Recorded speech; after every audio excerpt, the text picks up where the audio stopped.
Good evening, everyone. Good to have you with us, wherever you're watching, around the country or indeed the world. It's round 2 of the Apex Rear Wing Deutsch Rennsportmeisterschaft series, and we're racing around the tight, twisty, the tricky Detroit Belle Isle street circuit. Can anyone stop the Pink Pigs after they dominated the opening round in Brno? We'll find out. Bringing you all the action tonight, my name's Stairs. Joining me once again in commentary box is Matt Dunlop. Hello everybody, it's a pleasure to be with you as always, guys. Absolutely was. The first round was obviously an experience into the unknown for us, given these cars and a circuit that hasn't been raced before in Apex Rear Wing. But fair to say that tonight is going to be much the same, with another circuit that we've never raced before in Apex Rear Wing. Exactly, and the last circuit that we were at, which was the Brno Circuit, of course, did have a couple of pretty hairy spots, notably the second last corner where almost, I reckon, half the field at some point went off into that fence. But this track has no margin for error around the most part of its perimeter. You've got walls lining the exact sides of the track almost the entire way around. You've got very dangerous bumps on some parts of this track. Very interesting braking zones as well, such as the one at turn 7. And there's a few very high curbs where you can get two wheels up in the air stairs.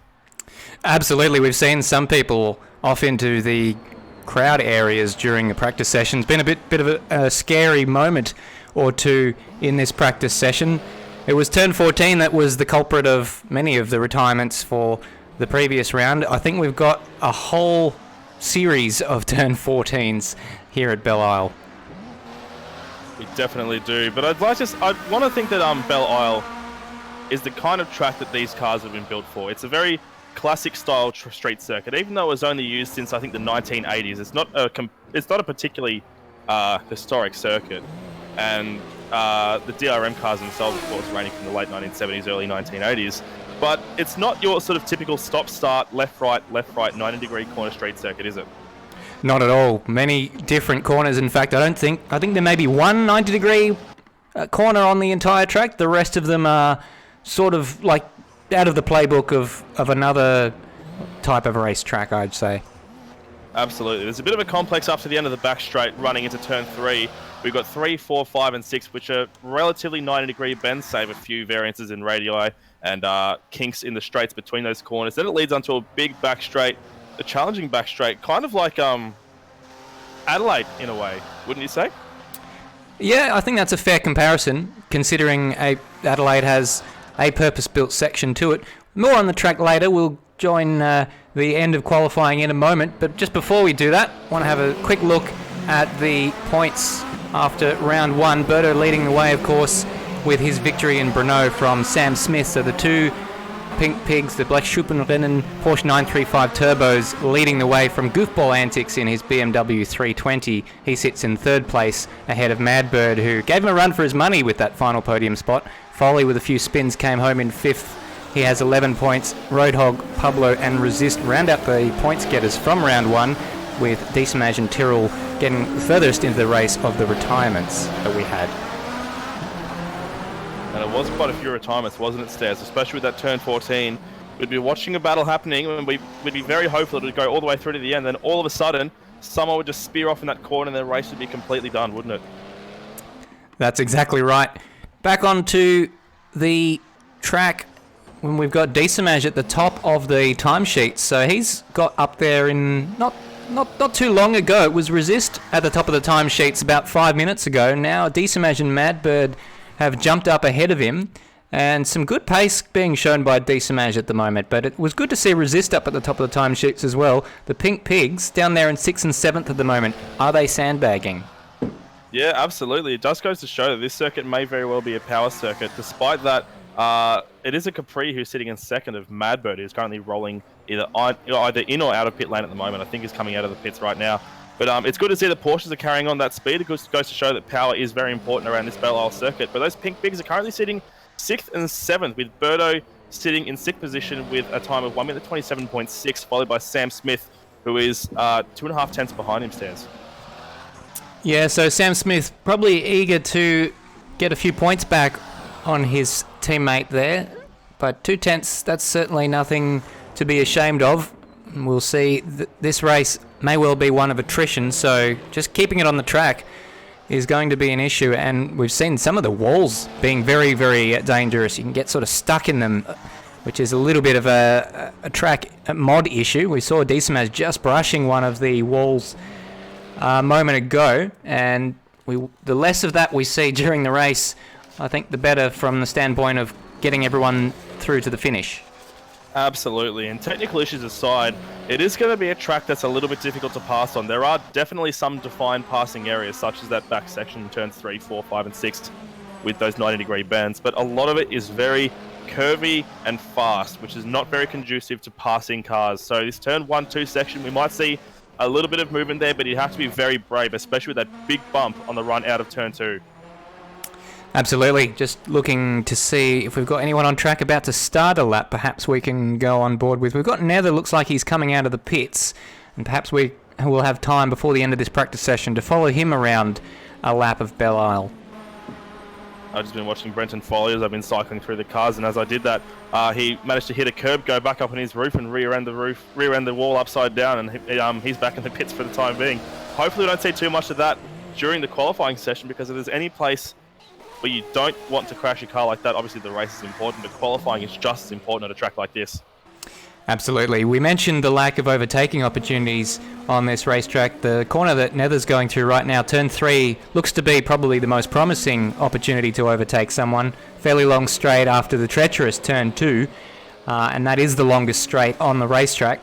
And you've got turn 4, 5, and 6, which Nether is just heading up to now. And then, I guess, for lack of a better term, you can call this part that Nether's on now a straight, but it does curve an awful lot. And I don't know if it is going to be flat in these cars. It looks like it will be, but very tricky braking zone. You've got to sort of bring the car off over to the left-hand side of the circuit as the circuit sort of kinks away from you. Yeah, absolutely. I was doing some test runs earlier in the Lancia, which is the lightest car on the grid. There are no drivers racing the Lancia, in fact, but the car is there as it was a part of the DRM series. And I was giving that a spin around, and it was very hard to wrestle through that back stretch on the run into turn 7. You really had to make sure the weight of the car was in the right place at the right time, and even then you had to be very careful with how much speed you were carrying through. I guess you could call it a straight until it isn't. You can go full throttle, at least I could in the Lancia with 488 horsepower. This Porsche 935 that Nether's steering at the moment with 849 horsepower, that might be a bit different story as he clappers the wall on the run out of turn 1. Yeah, the first corner comes up a fairly short distance after the start-finish line, and it looks like Nether was just a little bit late getting the thing stopped for turn 1 there, and be an interesting thing to watch in the shootout. If they come around and they start their lap, and they'll want to make sure they're almost on the brakes before they actually cross that line. Yeah, it's a very short run from the control line down to turn 1.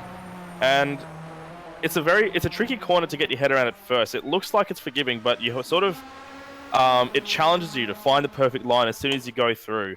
And because it's such a relatively long corner and wide for a first corner result, you can carry a lot of momentum through there.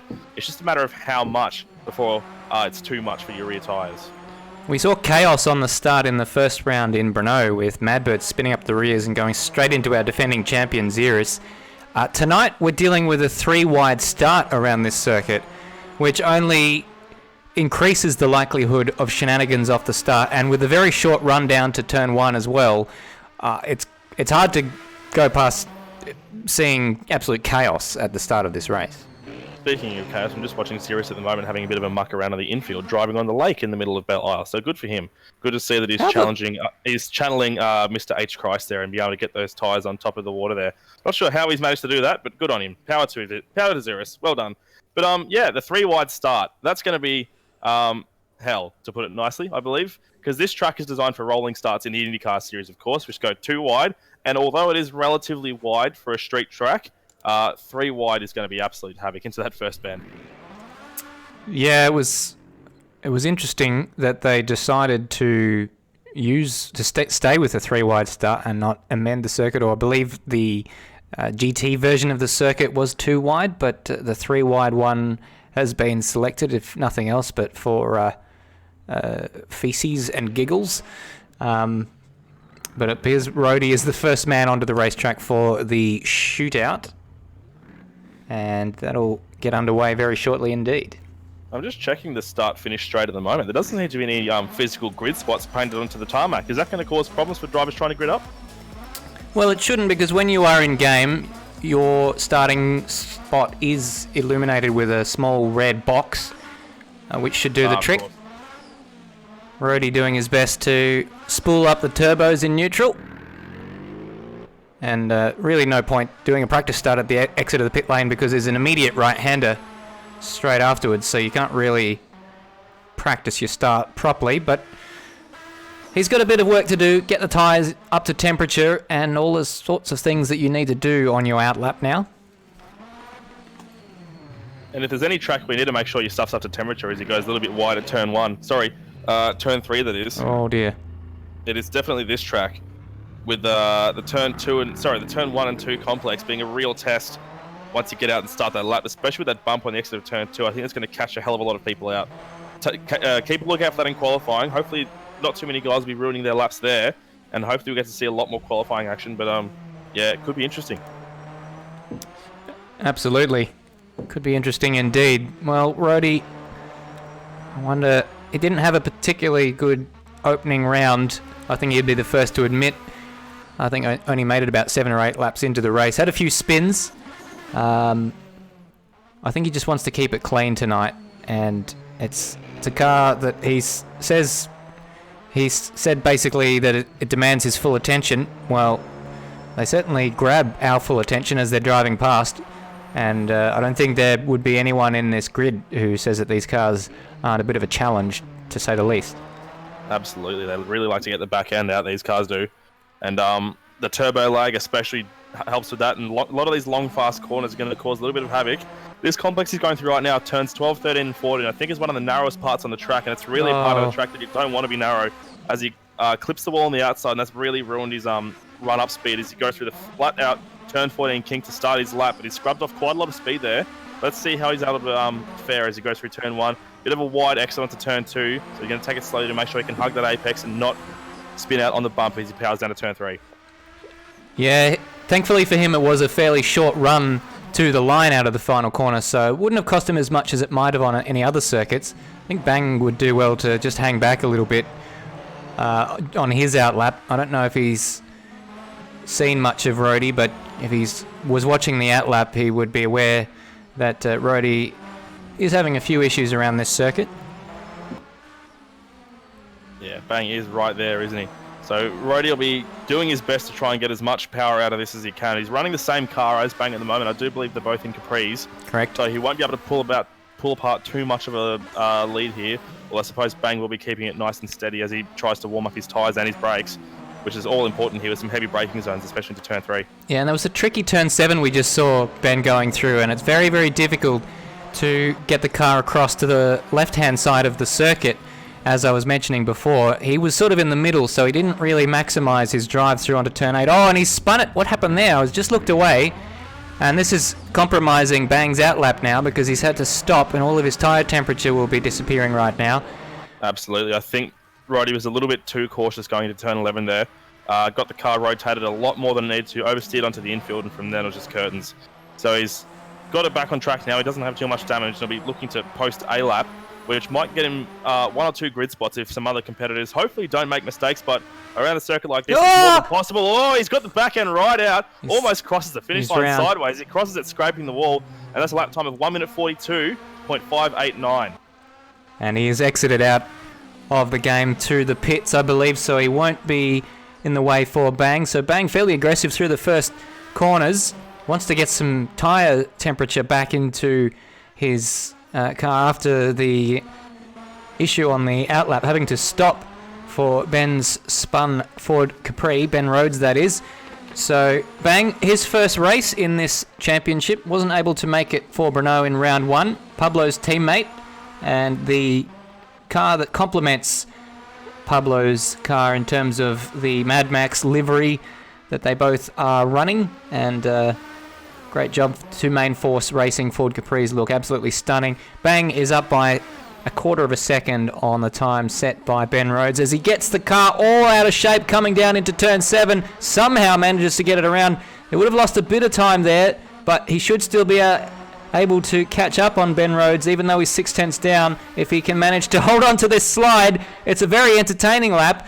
This is where Ben Rhodes spun it, and bang, much more careful there out of the corner. Well, this has been an absolutely roller coaster ride so far, hasn't it?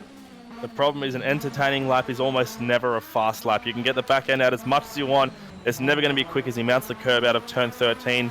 Keeps all 4 wheels on the ground, thankfully for him, so he's able to get a lot of drive onto turn 14 and through the back straight. Sorry, the main straight. Everyone's getting the back end out through there. 1 minute 33.05, so he's up by 9.5 seconds, so he's well clear of Rhodey's time. But that was a very, very slippery lap. Well, hats off to him for giving it a red-hot go. That was an entertaining lap, as we said. Maybe not a fastest lap, but it was faster than Ben Rhodes, as we see his teammate and brother Pablo coming up to the first corner, and a much more measured approach through turn 1. We haven't really talked about the bump on the exit of turn 2. Hasn't really claimed anyone yet. Looks pretty smooth actually on this version of the circuit, so I wonder just how true to life that profile of the track is as he comes down to the hard braking zone down at turn 3.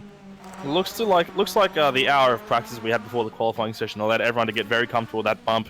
I jumped straight in and just went full throttle over it and spun immediately into the wall. So the bump is definitely there. I can confirm the bump's there. Pablo is down 10th and a half at the moment, but it's still pretty close, and it's quite a conservative driving style, which is definitely what you need around a track like Belle Isle.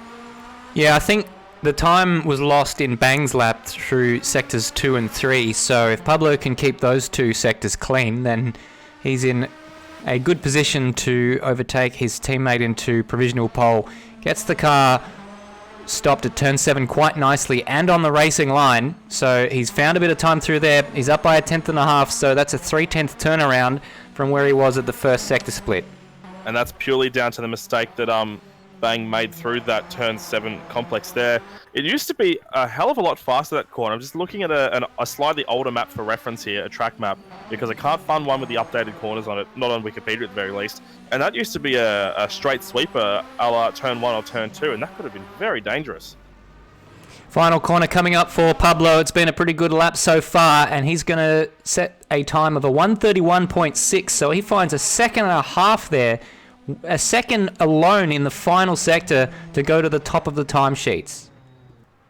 Got another Capri crossing the line now. It is Tyrrell who starts his lap for Jeff Fader Racing and the green Mobil 1 machine, and he was not too shabby last time around. I don't remember. I think he had a pretty bad qualifying session. I know last time around he did spin it, I believe, and hit the fence, so he ruined his qualifying lap and had to start from near the back of the grid. Hopefully he can do all right for this session and get himself a good spot on the grid. So far so good for Tyrrell down into turn 3. Now the issue we saw him have in qualifying in Brno was just probably a little bit too afraid of spooling the turbos up too much and spinning it around. Sounds like he's in the low end of the rev range once again, but it might not be a bad idea around a circuit like this, especially if you're having trouble with the oversteer. It catches you out very, very quickly. I think even Berto saying it took him about 150 laps to get on top of the Porsche 935, not spin it into a wall consistently, and he's the man who looked untouchable almost in the previous round in Brno. So far so good for Tyrrell. He's not too far away from the time set by Pablo, and only 2/10 away. I'd be pretty happy with that. Yeah, being a 5-speed manual gearbox, these cars do rev very low, especially in second gear around some of these corners, such as turn 11 where he just went through. Almost all these guys will have to go back to first gear for that bend and just watch their rear tyres as they're exiting that corner, trying to get as much power down as they can. Oh! He's going to slap the wall on the exit of 12, though. I did that a lot during my practice session, and he's going to just nick it on turn 13 as well, so that's a lot of time he's just scrubbed off. Yeah, that would be upwards of a second he lost there. I reckon he may well jump down behind Bang. He stayed ahead of him by 3/10. That was close. It was a good 2-3 quarters of a lap for Tyrrell. Just sort of fell apart at the end a bit. So, Nether crosses the line now to start his flying lap in the first of the Porsche 935s. Will be interesting to see how this one fares, especially on a long straight like this one as the turbo spools up and all the power kicks in. It's an incredibly powerful car, this one. 849 horsepower, weighing in at 1,010 kilos for a power-to-weight ratio of about 0.84 horsepower per kilogram, which is phenomenal. I feel like it is the heavy. Sorry, go ahead. It is the broadest the largest power to weight ratio of any of the cars in the field, but 0.84 horsepower per kilogram is still a phenomenal figure, isn't it? Yeah, I feel like you could see that difference as he came down the straight to turn 3, which is really the only part of the circuit where the Porsche can stretch its legs. And it was very much visible on the timing sheets, 1.4 seconds up through the first sector alone. That'll be where the majority of the Porsche's advantage is, as he gets the back all sorts of out of shape down at a 7, brushes the wall on the exit but keeps it together. Fantastic driving there from Nether. He's up by 2.6 seconds now. Wow, he's found a lot of time through the mid-sector as well. And that's just a testament to the flat six engine in the back of these Porsche 935s that can pump up so much horsepower that it can make a mistake like that and still be such a considerable margin up ahead. He's going to make a little bit more time up on this straight as well. Hopefully he can make it through these corners unscathed. He's very close to the wall. I think he's very gently scraped it, so he hasn't lost very much time at all. Got a great drive out of turn 13 now. He's going to charge through the final kink, which is one of my favourite corners on this track, by the way. As he crosses the line, he is provisional pole by 3 whole seconds. What a lap from Nether that was. Great lap. Great lap there from Nether. And qualifying proving once again to be a sort of a do-or-die situation for Nether. He absolutely attacked that lap. And speaking of attacking, you can see back in the background of shot, I believe that was Brenton Foley trying to take the limelight away from Roadhog, who we're seeing in the Celica come down to turn 3. Fantastic sounding car, the Celica. I could listen to this all day if I wanted to. As he rounds turn 3 now. Not sure how this car is going to behave around these parts. It's got a power to weight ratio of about 0.66. It weighs 860 kilograms, so it is one of the lightest cars on the grid, with the Capri being the lightest by a further 10 kilograms. So I'd say this section of the track is where this car is going to shine, although in saying that, he is down half a second already. Yeah, the first sector, of course, being basically 2 corners and a straight, so not the Celica's advantage. It's on pass similar to the Capri, maybe a little bit heavier and a little bit less power. Fuel usage is around about the same. Let's see what Roadhog can do as far as triggering the timing beam through sector 2. He's 8/10 down. 8/10 of a second, which is not good to see. It's still good enough for second. Absolutely, it is testament to see. It is testament to the power of the Porsche 935s and how important it is around a track like this, though. Yes, it's a street circuit, of course, though, so these corners here are where the Capris and the Celicas will be trying to make up their time. You won't be making up too much time fishtailing out of turn number 12 like that, though, as he comes to the line and he loses an awful lot of time through that final sector to Nether. Nether had a really clean final sector, so Roadhog slots in about 6/10 ahead of Pablo to go second as Foley lights it up out the final corner as he comes across the line to start his lap. PBF Standard Racing is absolutely sending it before he's even started his lap. Brenton Foley back in another Capri, gets very wobbly. I think he just likes having a bit of fun on these qualifying sessions. So he got very slippery in the Brno session, and I'd say he's going to keep that tradition up. And who's to say he won't pull a surprising lap out of the bag? Yeah, he said after his very showy lap in Brno during qualifying that he wasn't trying to be showy. It's just the way he drives, and basically every corner he's been wiggling around like Marco Andretti in the IndyCar race that occurred a few weeks ago when he came out of the pits on slick tyres on a very damp circuit.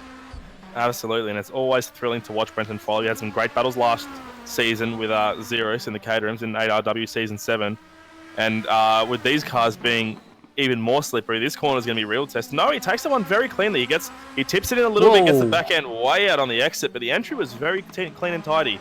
As he goes through this section now, the 8, 9, 10 infield, if you will, that shortcuts the road that would otherwise continue. He's very slippery. He's got one wheel up in the air over the curb. Saved the it. other 3 going completely sideways around turn 10, but he's still got it together. That was like a rallycross move. It really was. He's getting slippery all over the place. He just grazed the wall outside of turn 12, though. And he's up on 2 wheels and into the fence. That's going to be most of his lap time gone. I was wondering how long it'd be before we saw someone get 2 wheels up there. And evidently, it'll be Brenton Foley of all people. He crosses the line, still in second. Wow. Down 1.5 seconds, though, mind you. How? I mean, he's got stairs noises written on his bonnet, and I'm fairly sure he'll be quite proud of himself to have caused a stairs noise as the sun sets over Belle Isle and Sam Smith gets going on his lap. Sam Smith, of course, second place finisher the last time out at Brno. If my records are correct, I don't have result sheets up in front of me. You are correct. He will be absolutely rapid here. There's Pink Pig Porsches. The 2 drivers in that team, never mind, he's very wobbly out of turn 3. Hopefully doesn't lose too much time there.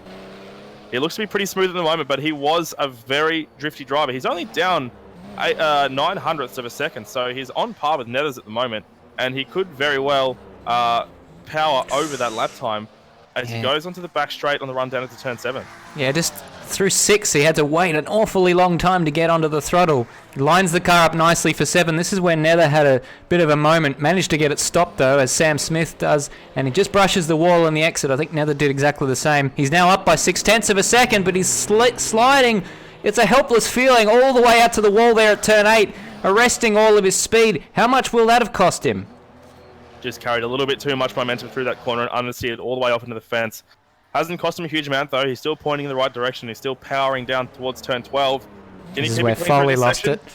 So far, it looks like he's doing pretty well. He's gone through 12 and 13, scot-free so far.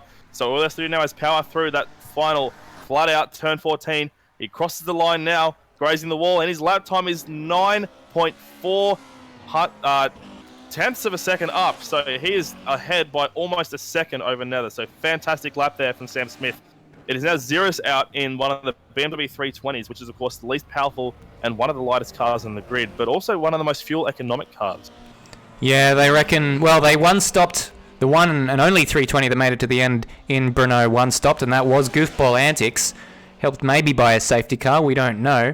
But could potentially be something that the 320s can do tonight, and Ziras may well be relying on that to get his strategy, get his points account open.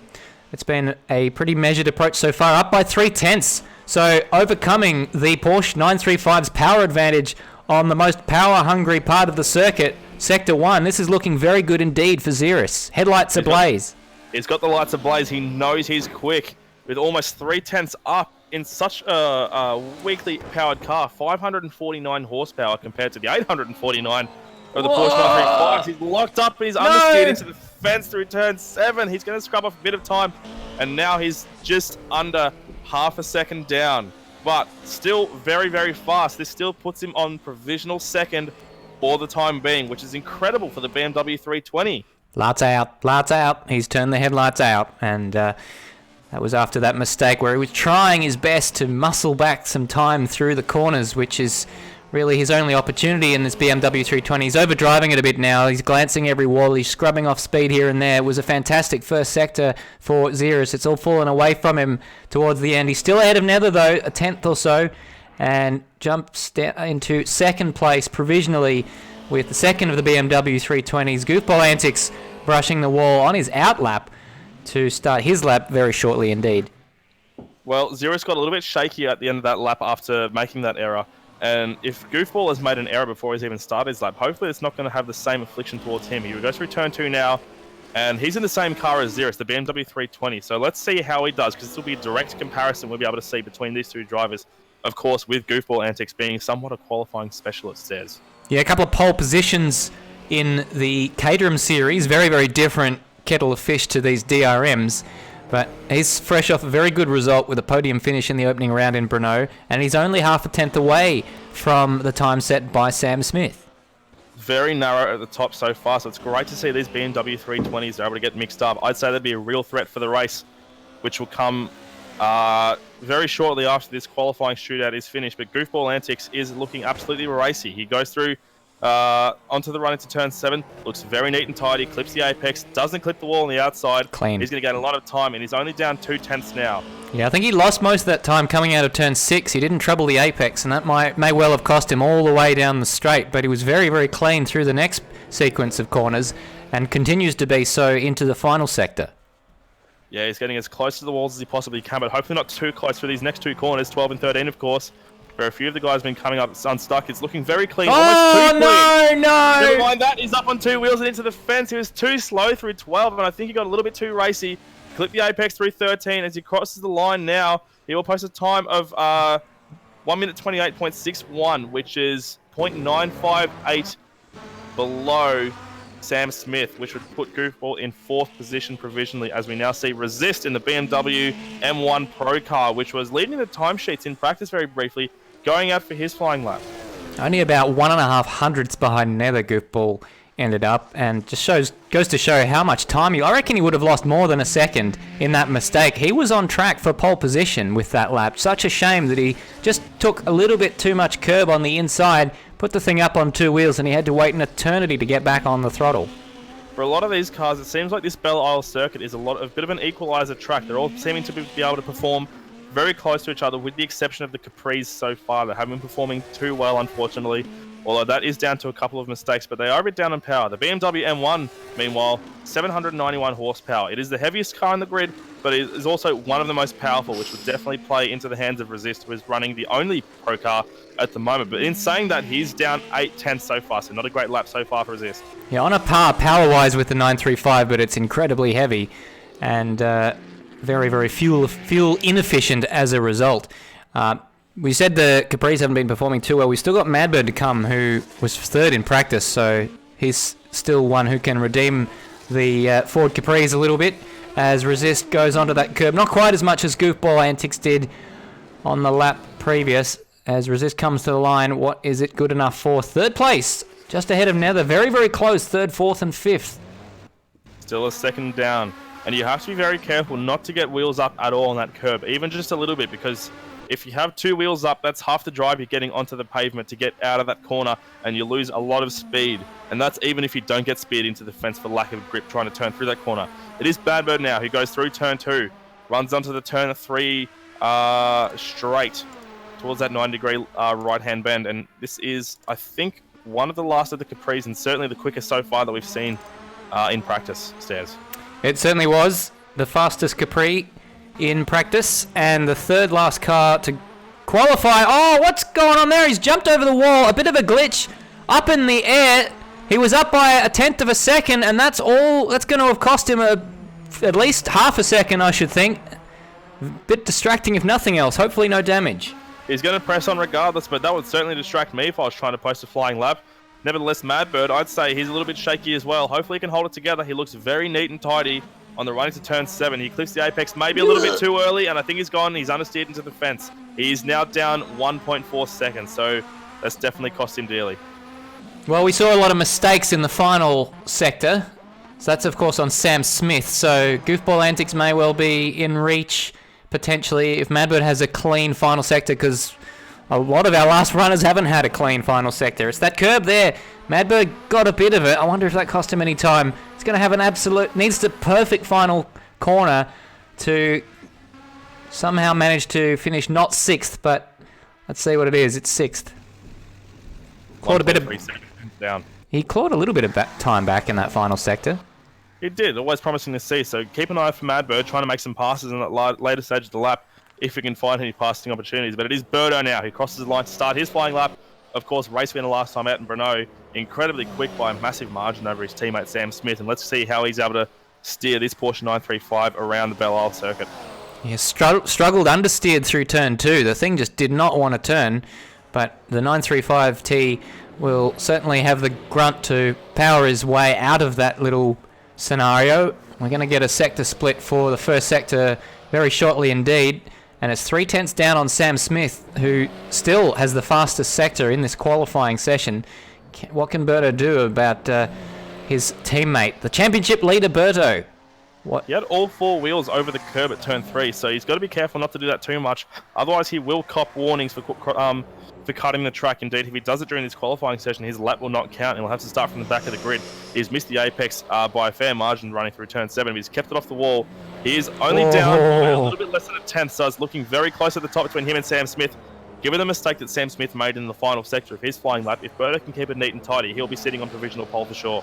Yeah, there was a small lock-up there, betrayed by a bit of smoke coming out of the back of the car. I was surprised he didn't sail much further wide of the apex than he did. So considering that lock-up, he did a good job to get it stopped. Bit of curb there at turn 12. It seems to be catching a lot of them out as he rounds the final corner. Is it enough to jump up into provisional pole? Glances the wall, but 6/10 up! What? Unbelievable. I reckon he clipped just the maximum amount of curb you want through turn 13 before you start losing time. And he's put together a stellar lap despite a few little niggles that he made here and there. But now it is Desamaj who's coming up on the back straight, about to go through turn 14 to start his flying lap in another one of the Porsche 935s. And Desamaj was a surprise first place getter of the practice session. taking that spot away from Resist at in the final dying minutes of that session, Stairs. Absolutely. What can Diesamage do? Can he interrupt the Peak Pigs? Can he throw a cat amongst the pigeons?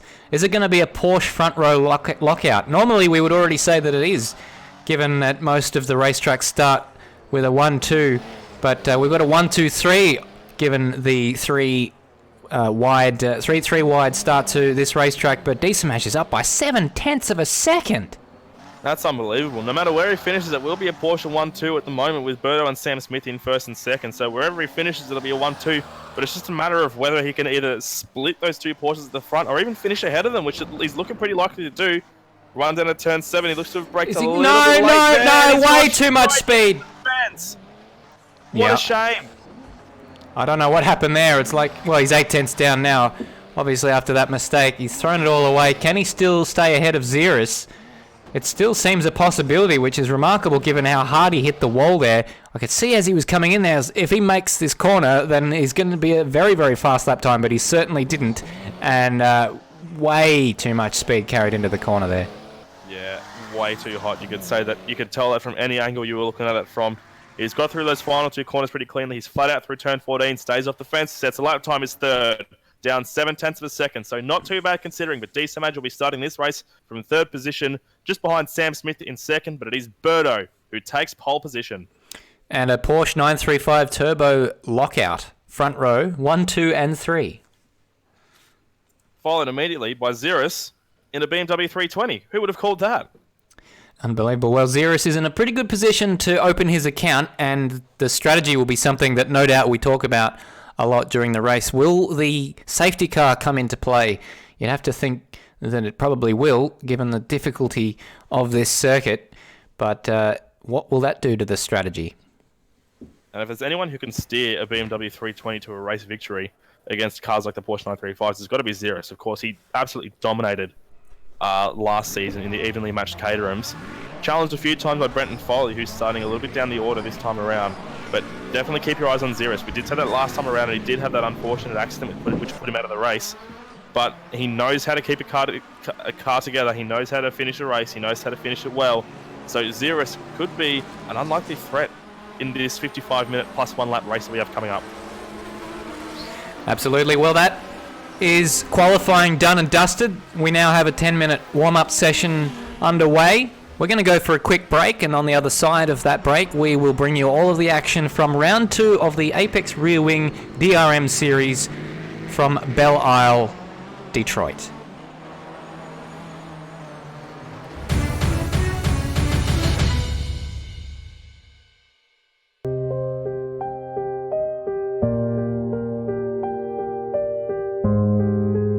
Arguably one of the defining moments of DRM's 14-year history was the sole victory for Schnitzer Motorsport and BMW at the hands of the big Austrian Harald Ertl in 1982. Switching from the Toyota Celica in 1977, Schnitzer returned to the German marque for the 78 season, running the BMW 320 in the very capable hands of Harry Ertl. He took 5 victories in the 11 races and became a hero in the eyes of many. A brief Formula One career spanning 5 seasons and 5 different teams betrays the legend of the man, but he was a capable driver in open-wheeled cars, taking a podium finish at the Nordschleife in Formula 2 in 1975. By far the biggest disappointment of Ertl's life was his death at the tender age of 33 in 1982. He was killed in a Beechcraft Bonanza flown by his brother-in-law, Dr. Björg Becker Hohensi. He was survived by his wife Vera and son Sebastian.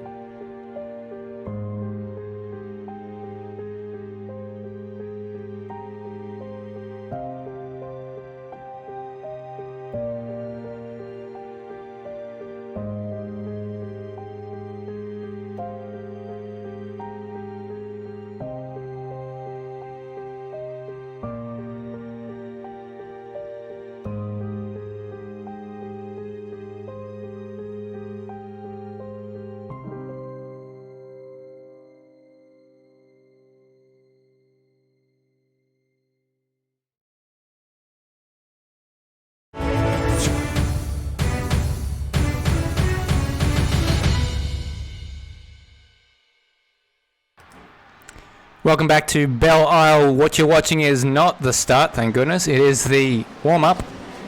And their first practice start in 3-wide formation. It didn't go particularly well for some of them, as to be said, but then again we saw some disastrous practice starts in Brno. And We definitely did. Yeah, It wasn't too shabby. Wasn't too shabby for what I was expecting at the very least. I thought at least 3 people be in the fence by turn 1. And it looks like everyone's even made it through turn 2. Not necessarily turn 3. We've got at least 4 or 5 guys off at turn 3 at the moment. So that'll be some issues that need to iron out before the race starts for proper.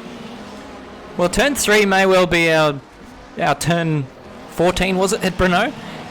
I think because it's not, on paper, it's not that difficult a corner. It's just because it is one of the major overtaking opportunities on the circuit. Well, that's where we'll be seeing people taking it close to the limit.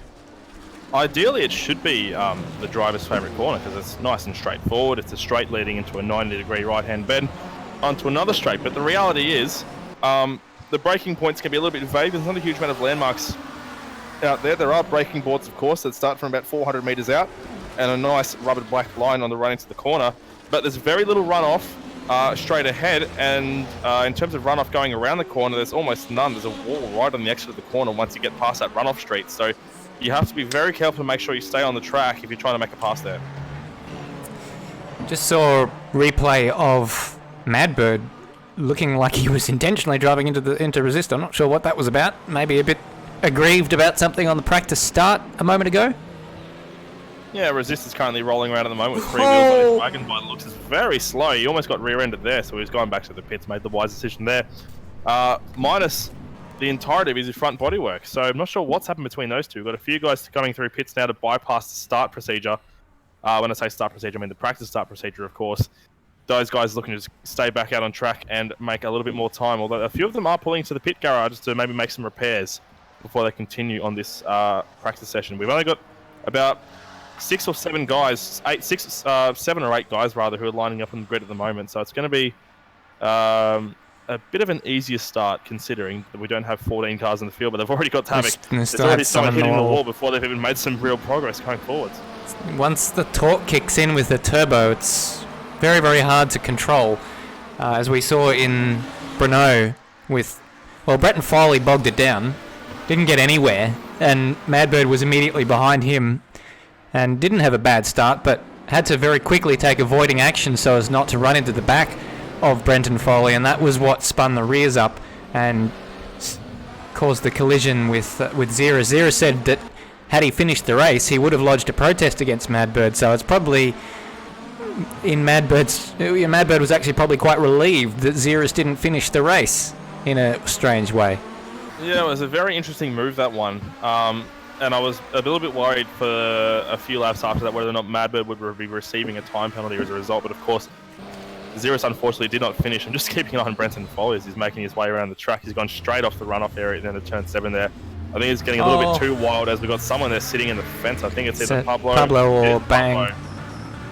And Bang is also at the scene of the, I don't want to say crime, as Brenton Foley's got himself in a bit of an Austin Powers situation there in the exit road of turn 7. He does. These DRM cars are not well known for having tight turning circles, are they? No, and it seems to, I think it's, well, it looks like it's actually clear. It's just stuck, and the game is sort of jumping it back and forth.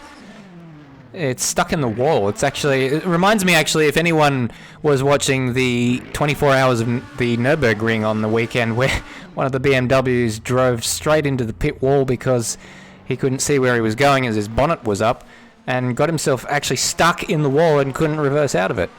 Oh no, I did see the start of that unfortunate happening where his bonnet was flying up, which I've seen a few guys have happened to in the World Rally Championship, but unfortunately didn't play it very well for him by the sounds. You don't see cars getting stuck on walls like that very often. I do remember it happened in a NASCAR race a few years ago with Mark Martin, I believe it was, spinning across pit road, of course, with no walls protecting pit road from the track as it's separated by a large grass area. But he ended up lodging his car into a gap in the fence and very nearly hitting his sump, I believe it was. So it could have been disastrous. Yeah. Well, that's pretty much day done, isn't it, if that happens? Yeah, there's not really a whole lot you can do about that. They're still getting out there trying to make a few practice starts as Roadhog spears off at breakneck speed into the wall there. Presumably on purpose. I would say so, but I'd say these guys will be looking to make as many practice starts as they can because it's a very tricky situation. It's not one you see very often, is it? Ooh! Roadhog. Just watching him nearly colliding into Road E. On the run to turn 3 on the replay there, and then just decided not to take the corner by the looks of it. Swiping across the front of Madbird would have got a bit of a shock. Even Decent actually just took the practice start on his own there with nobody else in the grid, was struggling to get it in a straight line as he was going off the line. The back end was wanting to go in all sorts of directions, of course, with 849 horsepower to wrestle around. It's going to be very hard to get a clean start with these cars, as we did see in that in that lap 1 incident of the Brno race stairs.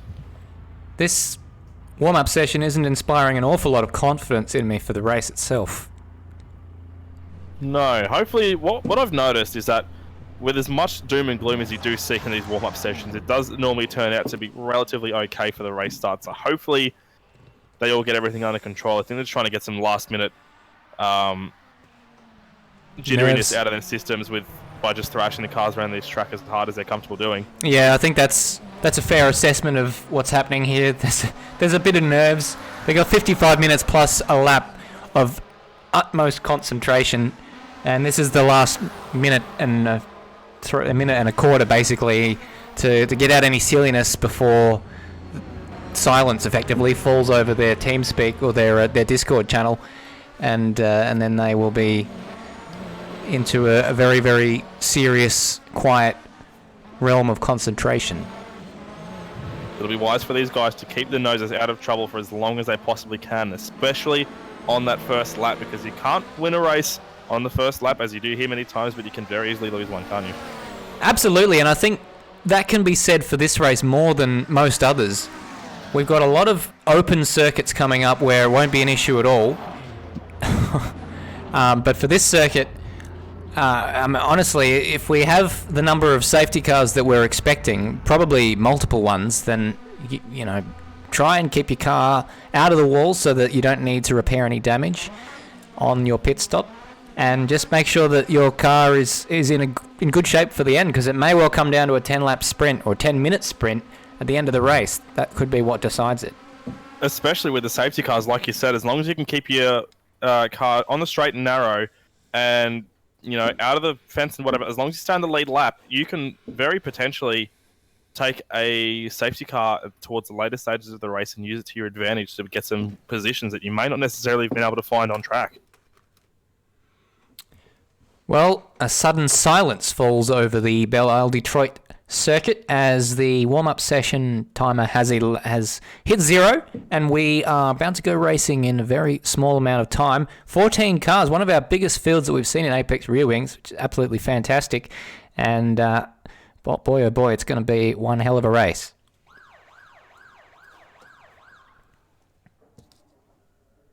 Siren sounds around the track for the drivers to start taking their grid positions to start their formation lap. They're all still hanging out in pit lane for the time being. Not too many cars have started gridding up at the moment, but this is going to be a thrilling race, guys. Make sure you're here for the entire thing. It is 55 minutes plus one lap, of course, and it's going to be a fantastic race. It's going to be... Do you have any predictions, Des, for the race victory? Because I sure as hell don't. Well, it would be a little bit too easy to say one of the pink pigs in Berto or Sam Smith. Berto seemed to have the advantage over Sam Smith in Brno. It's those two at the top of the timesheets, but it just didn't look like it would be. D-Smash has got some incredible pace. If he can keep it together for 55 minutes, then he could be a dark horse pace-wise, but he takes a lot of risks to get there, and we saw that he was out of the race with a mechanical DNF, or from hitting the wall in race 1. If he can manage not to do that in race 2, he may well have the pace to pull out a surprise victory here tonight. Absolutely. I reckon it will be one of the pink pigs who finishes on the podium at the very least, but you really, in terms of the Porsche 935s, I think that will be the cars to beat today, but it's going to be interchangeable depending on what place they finish on the podium, and in 4th position, of course, with Nether in that 4th Porsche 935. So all those guys are definite favourites in my eyes. It's good top honours here. It's a good thing that they're not bound by the rules of Formula One, where you have to line up in your formation in the order that you qualified, because they're completely out of order. Berto's now taken his place at the head of the field, but Diesemaj is out of position. Matty, do you want to take us through the field just quickly? So it is Berto who will start this race from pole position ahead of Sam Smith, his teammate, in the number 20 Pink Pig Porsche.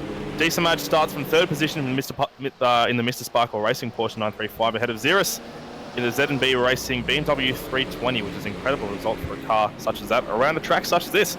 Resists in fifth in the BMW M1 Pro car with a V12 engine powering it with 791 horsepower. Nether is sixth in another Porsche 935. Great result from him. Hopefully we can see some good points coming his way at the end of this race. We've got Goofball Antics in seventh position in the second one of those BMW 320s. Madbird is the first of the four Capris in 8th position, followed by Brenton Foley, who will be getting very slippery for the entire 55 minutes, seeing if he can keep his tyres in check.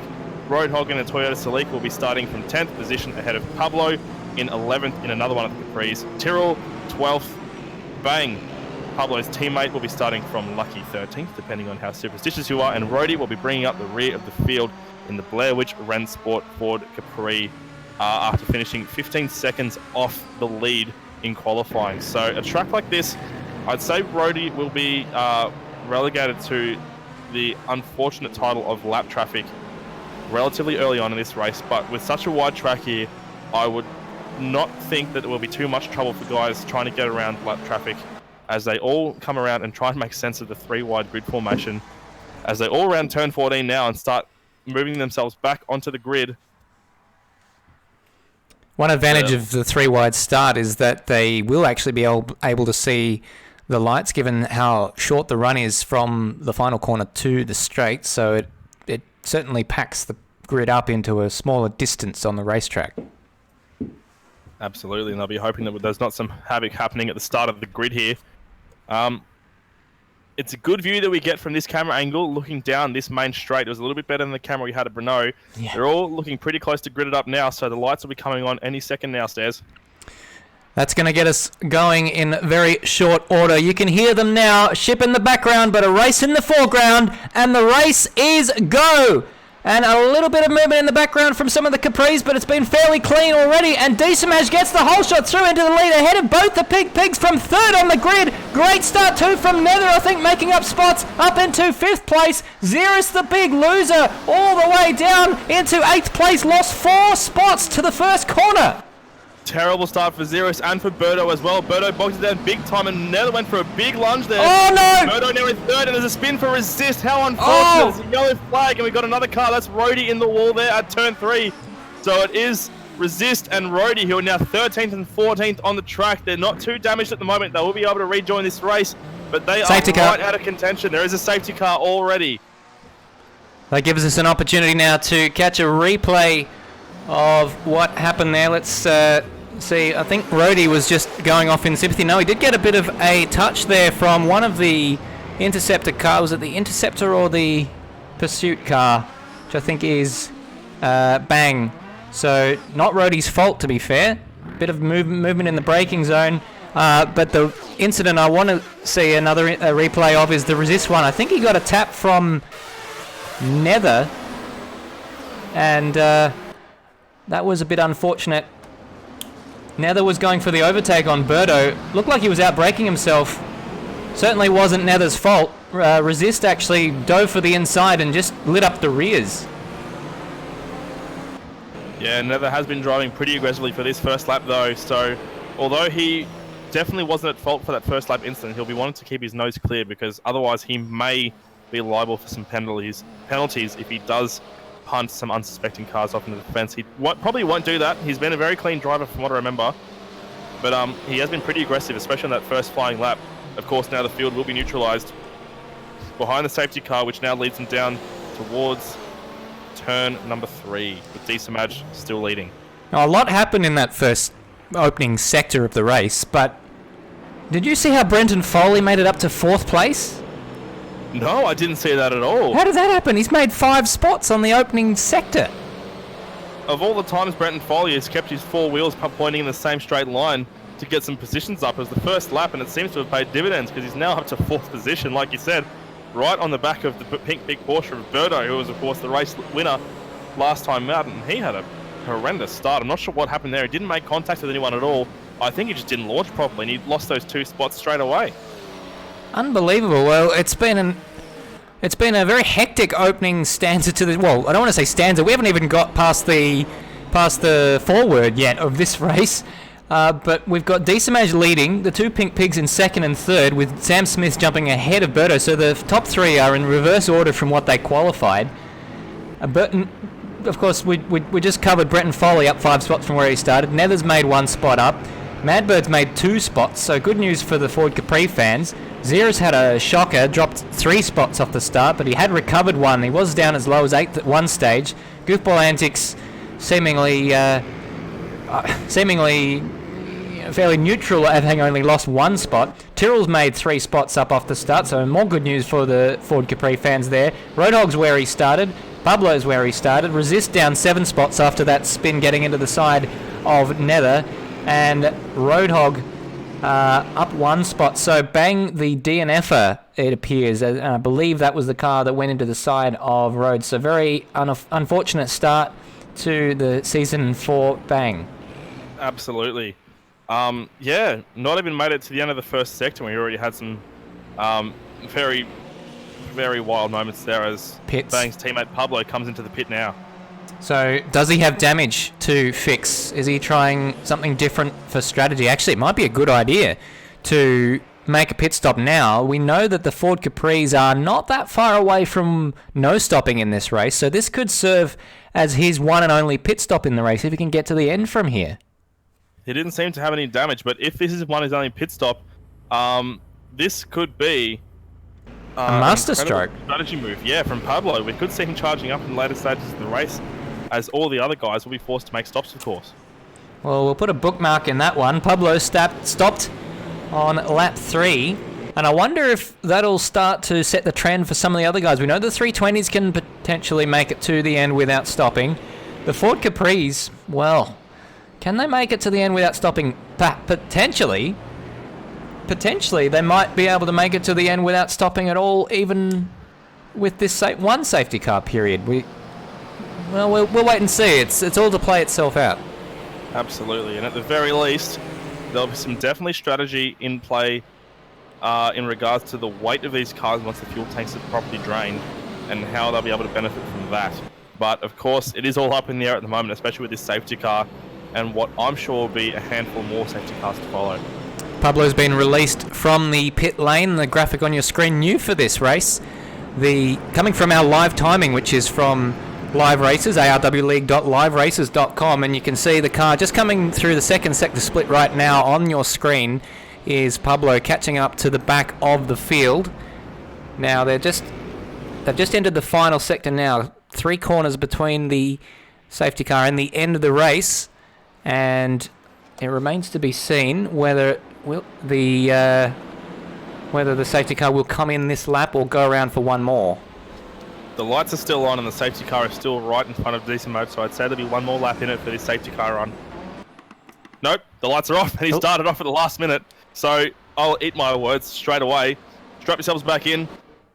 Kettle hasn't boiled, too bad. Sit down, the race is starting again. Decimage crosses the line, green flag, we're away. That's unfortunate for Pablo, who hadn't caught up to the back of the safety car yet. Now we've got Ziras putting some pressure on Madbird. Madbird equally putting some pressure on Nether as Foley makes a move now on the outside of Brenton Foley. On Berto, who has to defend the inside of turn 3. Decimage leads by a few car lengths down into turn 3, and Berto hangs on, but it's still side by side down into turn 4. A little bit of a wiggle there for Brenton Foley as he fights the Pink Pig. The front 2 getting away a little bit, and a great start. Yeah, Foley managed to keep it side by side through turn 3 and almost all the way through turn 4 as well, and that would have unsettled Berto at the very least. He's made a big mistake and he's down to 4th, and he's going to be losing a hell of a lot of time now. Nether's going to be making a move as well as he moves to the inside. It is Brenton Foley who's up to 3rd. Let's see what happens in this corner here. They all played pretty safe, except for Madbird, of course. He makes up a position against Goofball Antics. Nice. Great pass from Madbird there. So Goofball Antics, Ziras lost the position to Goofball Antics as well, as the 2 320s make contact with each other through turn 8. Yeah, they're side by side now through 9 and 10. On the run into 11, is Ziras going to be forced to mount the curb? No, he's able to keep it on line. They form back single file, but it is still Brenton Foley, who is remarkably third after that great move against Berto, who's sitting fourth. Side by side through turn 12 for the two 320s. It's the outside line for Ziras, who manages to hold on there as the fastest lap goes to Decimage. No surprise, he's leading, but he's not leading by as much as he was about a sector ago, 4/10. But there we've got... sorry, I was looking at the wrong battle there. It was Foley going a little bit wide in third place into turn 1 and 2. So he's got Berto, who's recovering now and aiming to get that third place position back. Sam Smith doing a great job in second position. He's really good at chasing, not so good at leading. So I would not be surprised if he just sat in second for a little while and just kept piling the pressure on Decimage, because it's a pretty fail-safe strategy, especially around a track like this. Decimage didn't make too many mistakes as Sam Smith gets the back end out just a little bit out of turn 6 on the run to turn 7. Brenton Foley is now driving very defensively, but it's not going to be enough.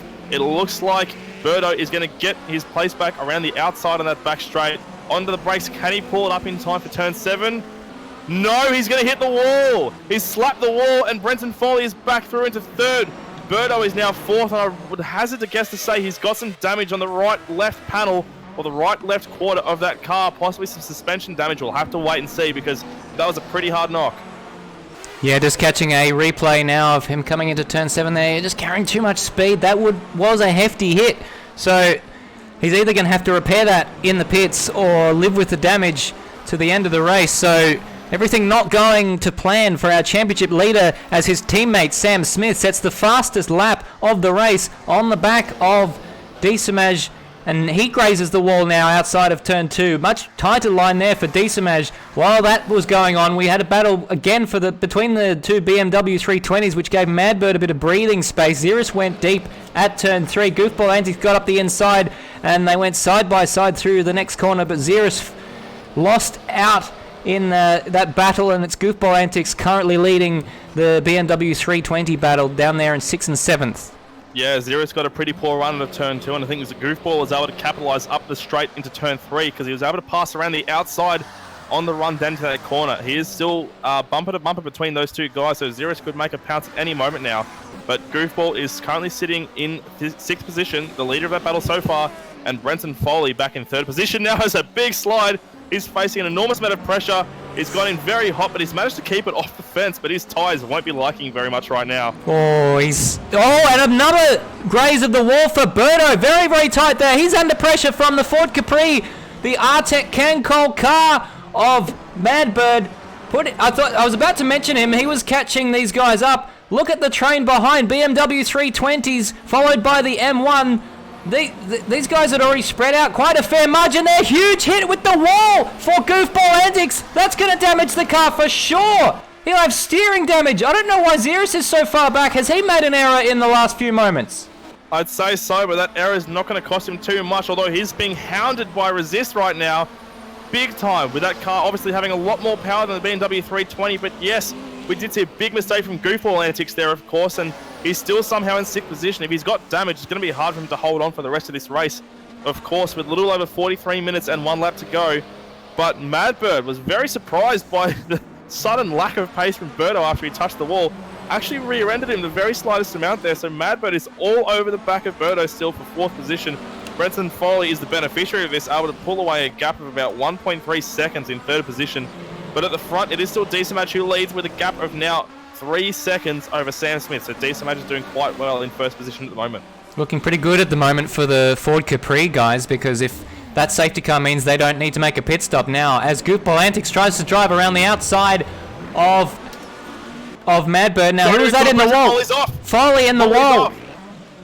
I heard him trying to recover. I wondered who it was. And, there's a yellow flag there. I thought it might have been a safety car. We've got away without one. Let's catch the replay. Down into turn 7. The treacherous braking zone locked up all the way down. And thankfully for Brenton Foley, he's managed to avoid contact with the wall. So no damage at all. And that may well pay dividends later on in the race. So many other cars have damage.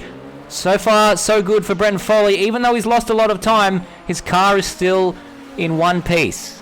But in the midst of that, was that overtake made under the yellow flag? Well, That's a very good question. I believe we'll see the cars... Well, we'd see a penalty come up on screen if they had been given one, and I didn't see one now as Goofball Antics again looks down the inside of Madbird. Looks like he didn't complete the overtake, actually. Madbird's still ahead of Goofball Antics. Oh, and someone else off. Resist has gone off. And so, well, it's fair to say turn 7 is our turn 14. Turn 3, rather. Turn 3, beg your pardon. Turn 3. I thought that was turn 7. So a different corner that Resist goes off as Brenton Foley. And he rejoins immediately behind Brenton Foley. So they both lost more or less exactly the same time in that accident, in those moments. Turn 3 and turn 7 are definitely catching a few of these guys out. Resist, that is the second time he's come across at turn 3. So he's going to have to learn to hit that corner very quickly if he wants to remain competitive for the rest of this race. But turn 7 as well has been very tricky for a lot of these guys. I don't think we've seen a lap. Roadhog is off there, as I say. As 7th and 8th go through, Roadhog is now sitting in 9th, having lost both those positions because he just went straight on. Hard to know where to look. Diesamaj was climbing away from Sam Smith, had a lead out to about 2 seconds at one stage, but I believe he's made an error on the last lap because the gap is down to about 0.4 of a second now. Now, they're both cleared off about 7 seconds from Berto, who's nursing a bit of damage on that Porsche 935 Turbo. But Berto, because of the battle between Madbird and Goofball Antics, says the lead is off! The lead is off! No! Unbelievable! From the lead of the race, goes straight on at turn 3. Turn 3 claims another victim, and Diesamaj is thy name. Here he goes. Did he miss his braking zone? Did he lock up? Ziras is off as well. Sorry to interrupt, but Ziras has gone off at the exact same corner as well. Very unfortunate for him. A few guys have to take evasive action as he's reversed straight back out onto the racing line. But yeah, turn 3. Never mind the competition between drivers here today. Sorry, Madbird just clipped the fence. Madbird's had a lot of issues with fence glitches in qualifying and the race so far. He's lost a position to Goofball Antics, who's now up to 4th. Really benefiting from a lot of these incidents. But yeah, never mind the competition between the drivers here. It's a competition between turn 3 and turn 7 as to who can claim the most victims. It was very unlucky there. It was the exit of 6 actually for Madbird, and that wall glitch wouldn't have been too much of an issue if it hadn't bounced his car up in the air like we saw a few times in the practice session. Can he claw back the time on Goofball Antics? We believe both of these guys are good to the end of the race on strategy. It's the guys ahead of them, Sam Smith, Diesamaj and Berto in the Porsches, who may well have to come in for that pit stop that those behind don't, which would mean that Goofball Antics is sitting pretty if that turns out to be the case, notwithstanding more safety car periods, of course. But Sam Smith, having regained, well, I don't know if he ever had the lead, but he's now claimed the lead, and he wants to even the ledger when it comes to race wins against his teammate Berto, who is now rapidly catching up to Diesamaj. He did post the fastest lap of the race so far last time around, did Sam Smith. And if things stay the way they are, which they 100% will not, then Sam Smith will take the championship lead ahead of Berto, who is currently sitting in 3rd. But like you said, he is catching pretty rapidly onto the back of Diesamaj. But watch out for Goofball Antics. He's in one of those BMW 320s, and he's kept his nose pretty straight so far, bar a couple of incidents he's had. But I'd say almost every car in the grid has had incidents so far. Ziras has had an incident. Ziras has had another off for some reason. He must be carrying damage because he was catching up to that battle between who was it? Resist and Brenton Foley, and he's gone straight on at turn 7. So it's not going the way that the defending champion would have liked. He's not lost a position in that, but he's lost an awful lot of time. He's now 10 seconds behind Brenton Foley. Yeah, the field's definitely starting to thin out now. And it looks like, for the most part, as Sam Smith posts another fastest lap, 1 minute 26.434. For the most part, you can expect a lot of positions to be made or lost, either in the pit lane or in the fence, as there are not too many guys who are super close at the moment, unfortunately. Closest battle is Resist and Foley for 6th and 7th place. So if we compare their lap time at the moment, Brenton Foley is on a 29.5 last lap, 5/10 slower actually than Resist, but his fastest lap of the race, in fact, he's just put in a personal best of a 28.3, so he's just taken 5/10 faster. Yeah, he has. So he's turned up the wick just a little bit, and it helps when he doesn't, go straight on at turn 7. That's going to put Resist under some pressure. Absolutely. He just crossed the curb completely at turn 3 there. Goofball. He's now putting Berto under some pressure. He really is. This BMW 320 is remarkably rapid around this course. I wonder if Berto's made another mistake. He's had a big lock-up. He has. Into turn 7 and he's glanced the wall, so Goofball will be right on the back of him now, having gone through that corner without a hitch at all. Oh, what happened to the leaders? Yeah, these two are getting very Oh, close Sam to the Smith has gone straight into the wall on the exit of turn 7. He's going to have probably about as much damage now as Berto did, and he had to reverse, get it out of the wall. Where's Diesamage in this picture? I wonder if they had contact. This has all brought the battle for the lead back into the foreground. Here we go. So Diesamage got through into the lead. Sam Smith's in the pits. He is. Oh my goodness. I wonder if that is going to be his scheduled stop, or does he need to repair some damage? So this race has turned on its head for the 7th time. I've lost count, basically, just a time. Sam Smith in the pits. That's what's so incredible about this championship. These cars are so differently matched to each other, and one lap you can have the whole field spread apart by margins of 2 seconds at the very least, and the next lap they've all swapped spots. Oh, Berto's gone off. Berto's had another moment down there at turn 3. It's turn 3 or turn 7. You can guarantee that's where all the incidents happen. This is a disastrous race for the Black Schuppen-Rennen team. And what happened there? He was on the inside, just locked the rears. In fact, he probably did well to just back it in. It was reminiscent of Joseph Newgarden and Alexander Rossi and James Hinchcliffe in the IndyCar race there a month ago, except only one car apart from 3. So in many regards, it's not the same as that at all. But the fact is, he went rear in, and that was probably better than going front in. Goofball Antics, as a result, is now in 2nd position, so he may as well just go to the post office and change his name to Stephen Bradbury, because through no fault of his own, obviously he's driving very well to be able to stay out of the fence, but because of all the accidents happening in front of him, he's able to make a remarkable amount of ground up. He started 7th, and he's now up to 2nd in the least powered car on the grid. This is unbelievable stuff. But he probably doesn't have to pit, and Diesamage we know is going to have to make a pit stop, so at this point, when you asked me who I thought was going to win, make my prediction prior to the start of the race, I'm regretting not picking Goofball Antics, because I'm fairly sure he can go to the end without making a pit stop, and especially if there's no more safety cars, that puts him in an unbelievably dominant position right now. Absolutely. Do not count out Goofball Antics at all. I certainly did at the start of this race, so I thought it was going to be a Porsche 935 dominated show for sure. But the BMW 320 of Goofball Antics is coming out of nowhere. Unfortunately, the same can't be said for Ziras. He's tracking very slowly at the moment. I'd almost say he's got some suspension damage. The car looks to be pointing on the straight and narrow, which means all his toes and cambers are in line so far. But that car is not as quick as it once was in the early stages of this race.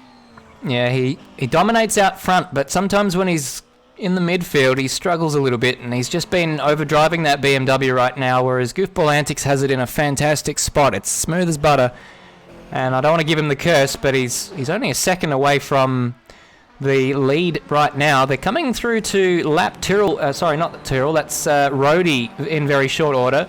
13 laps before the first lapping has occurred. That's actually longer than I thought it would be, given that Rhodey did have some issues in qualifying, so I have to say he's doing a pretty good job so far. Hopefully he stays off the racing line and doesn't hold up the leading battle too much. He certainly did. I'd say Rhodey will be looking to get it out of the way and slow down right down on this straight, which he is doing. Very well done, Rhodey. He's going to stay right out of the way. Nope, he's going to duck out in front of Goofball. I think he just didn't realise he was there. I think he was stuck in the wall, actually. We know how dangerous these walls can be.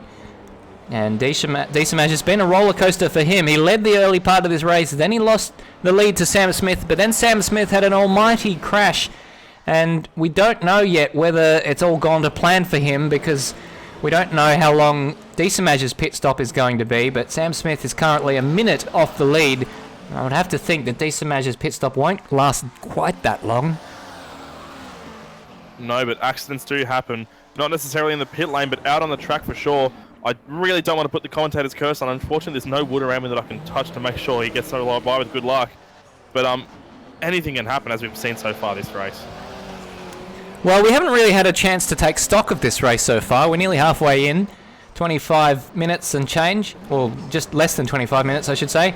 But Diesamage leads the race. Goofball Antics is closing in ever so slightly. The last lap, he took more or less a second out of Diesamage. Berto is in third place, and I think he's struggling a little bit with that car at the moment, although he did catch up to the leading two by a few tenths on the previous lap. Madbird in fourth place, doing a fantastic job and angling for his first podium of this championship.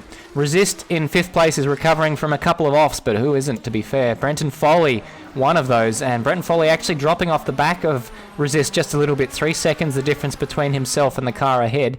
Ziras, we think he has a bit of suspension damage. He's had a few offs.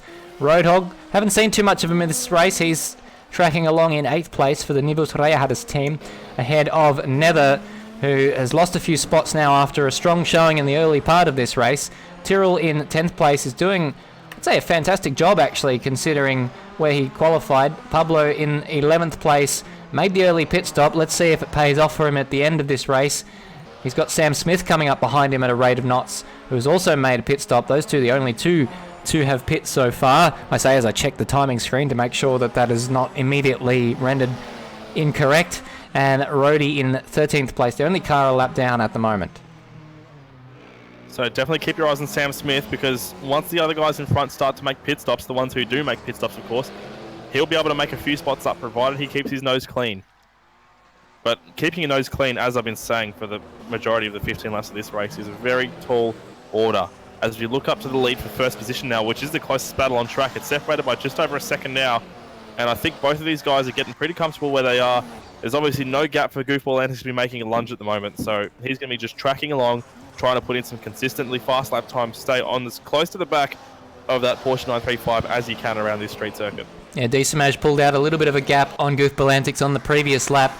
Berto's catching them both. Took a second out on the previous lap, just waiting for his time to come through. 28.1 for Berto, so that's 3 tenths he's taken out of Goofball Antics, and he actually did lose time to D-Smash on that lap. So these guys finding it incredibly difficult to be consistent around this racetrack. I believe during the week, I remember Goofball Antics saying something along the lines of, your braking point changes randomly throughout the course of a practice session around this racetrack. You think you can brake at the 50-meter board for a corner, and then on the next lap you have to brake at 100, but you don't know until you've not braked at 100 and you go sailing wide of the corner. And that seems to square with what we've been seeing so far. Cars going off seemingly at random. Yeah, I definitely agree with those sentiments. I was having the same issues on my practice run on this track earlier on, and I didn't want to say anything because I didn't want to put it down to the fact that I'm just not a very good driver and I was just missing my braking points left, right and centre. But yeah, I'd say the temperatures in the tyres and the brakes do vary quite wildly, and of course... Oh, big moment there to the leader! Goofball Antics up on 2 wheels on the curb, but a very, very polite Goofball Antics didn't push the issue and probably cost himself a bit of time not going through because he didn't really know where D-Samaj was going, and the 935 Turbo pulls away for D-Samaj. Berto catches up an awful lot now. He's in that picture, and what was the difference across the line? 1 minute 30 lap time for D-Samaj, 27.8, the best part of 2.5 seconds taken out of the leading battle. D-Samaj is going to be very frazzled after that incident there, and Goofball Antics is right on the back of him. He didn't get the pass done. Of course, it's a very narrow part of the track, and you can very rarely pass through turns 12 and 13, so there'll be other spots where he can make it another attempt. But yeah, D-Samaj is not going to be feeling too great after that one. After he went into the roof first, he's very wide. Goofball Antics is even wider on the exit. He's got the back end right out. Berto's going to get second place easily now. Goofball's dropped down to third. Berto's got the easiest passes of his life, as Goofball has made an unfortunate mistake. As they break into turn 7, everyone seems to be going around pretty smoothly so far, and Berto has made up that position. So all Berto has to do now is just sit tight and wait for more mistakes like that to happen, because D-Samaj is locked up again. He's almost hit the fence, and now the gap is 9 tenths of a second. He's in the fence again. I don't believe it. He's gone straight on, and Berto is back in the lead. Goofball is back up to second position. What is happening? Unbelievable. Berto takes 2 positions like he's tearing open his Christmas presents on the 24th of December. It came a lot earlier than he was expecting it to, as D-Samaj peels off into the pits to make his pit stop, so he's had enough of that. He's going to come out in, well, let's see where he comes out in relation to Sam Smith. That will be the interesting thing. Does he have damage to repair? Make sure he turns it off as Berto goes into the wall, and Goofball Antics has the run coming down to turn 3. Defensive line there for Berto, but the the 320 runs out of it runs out of energy. Somehow Berto's Goofball's ahead. He passed around the outside. He lifted out. Berto lifted out, surely. Oh, he must have. He absolutely must have. Berto's looking to just stay out of that one. And now Goofball in a BMW 320 is in first position. And he may not even need to make a pit stop this race. Bar, of course, if he has damage from an incident that hopefully won't happen. But every other driver on the field have been getting involved in some sort of kerfuffle.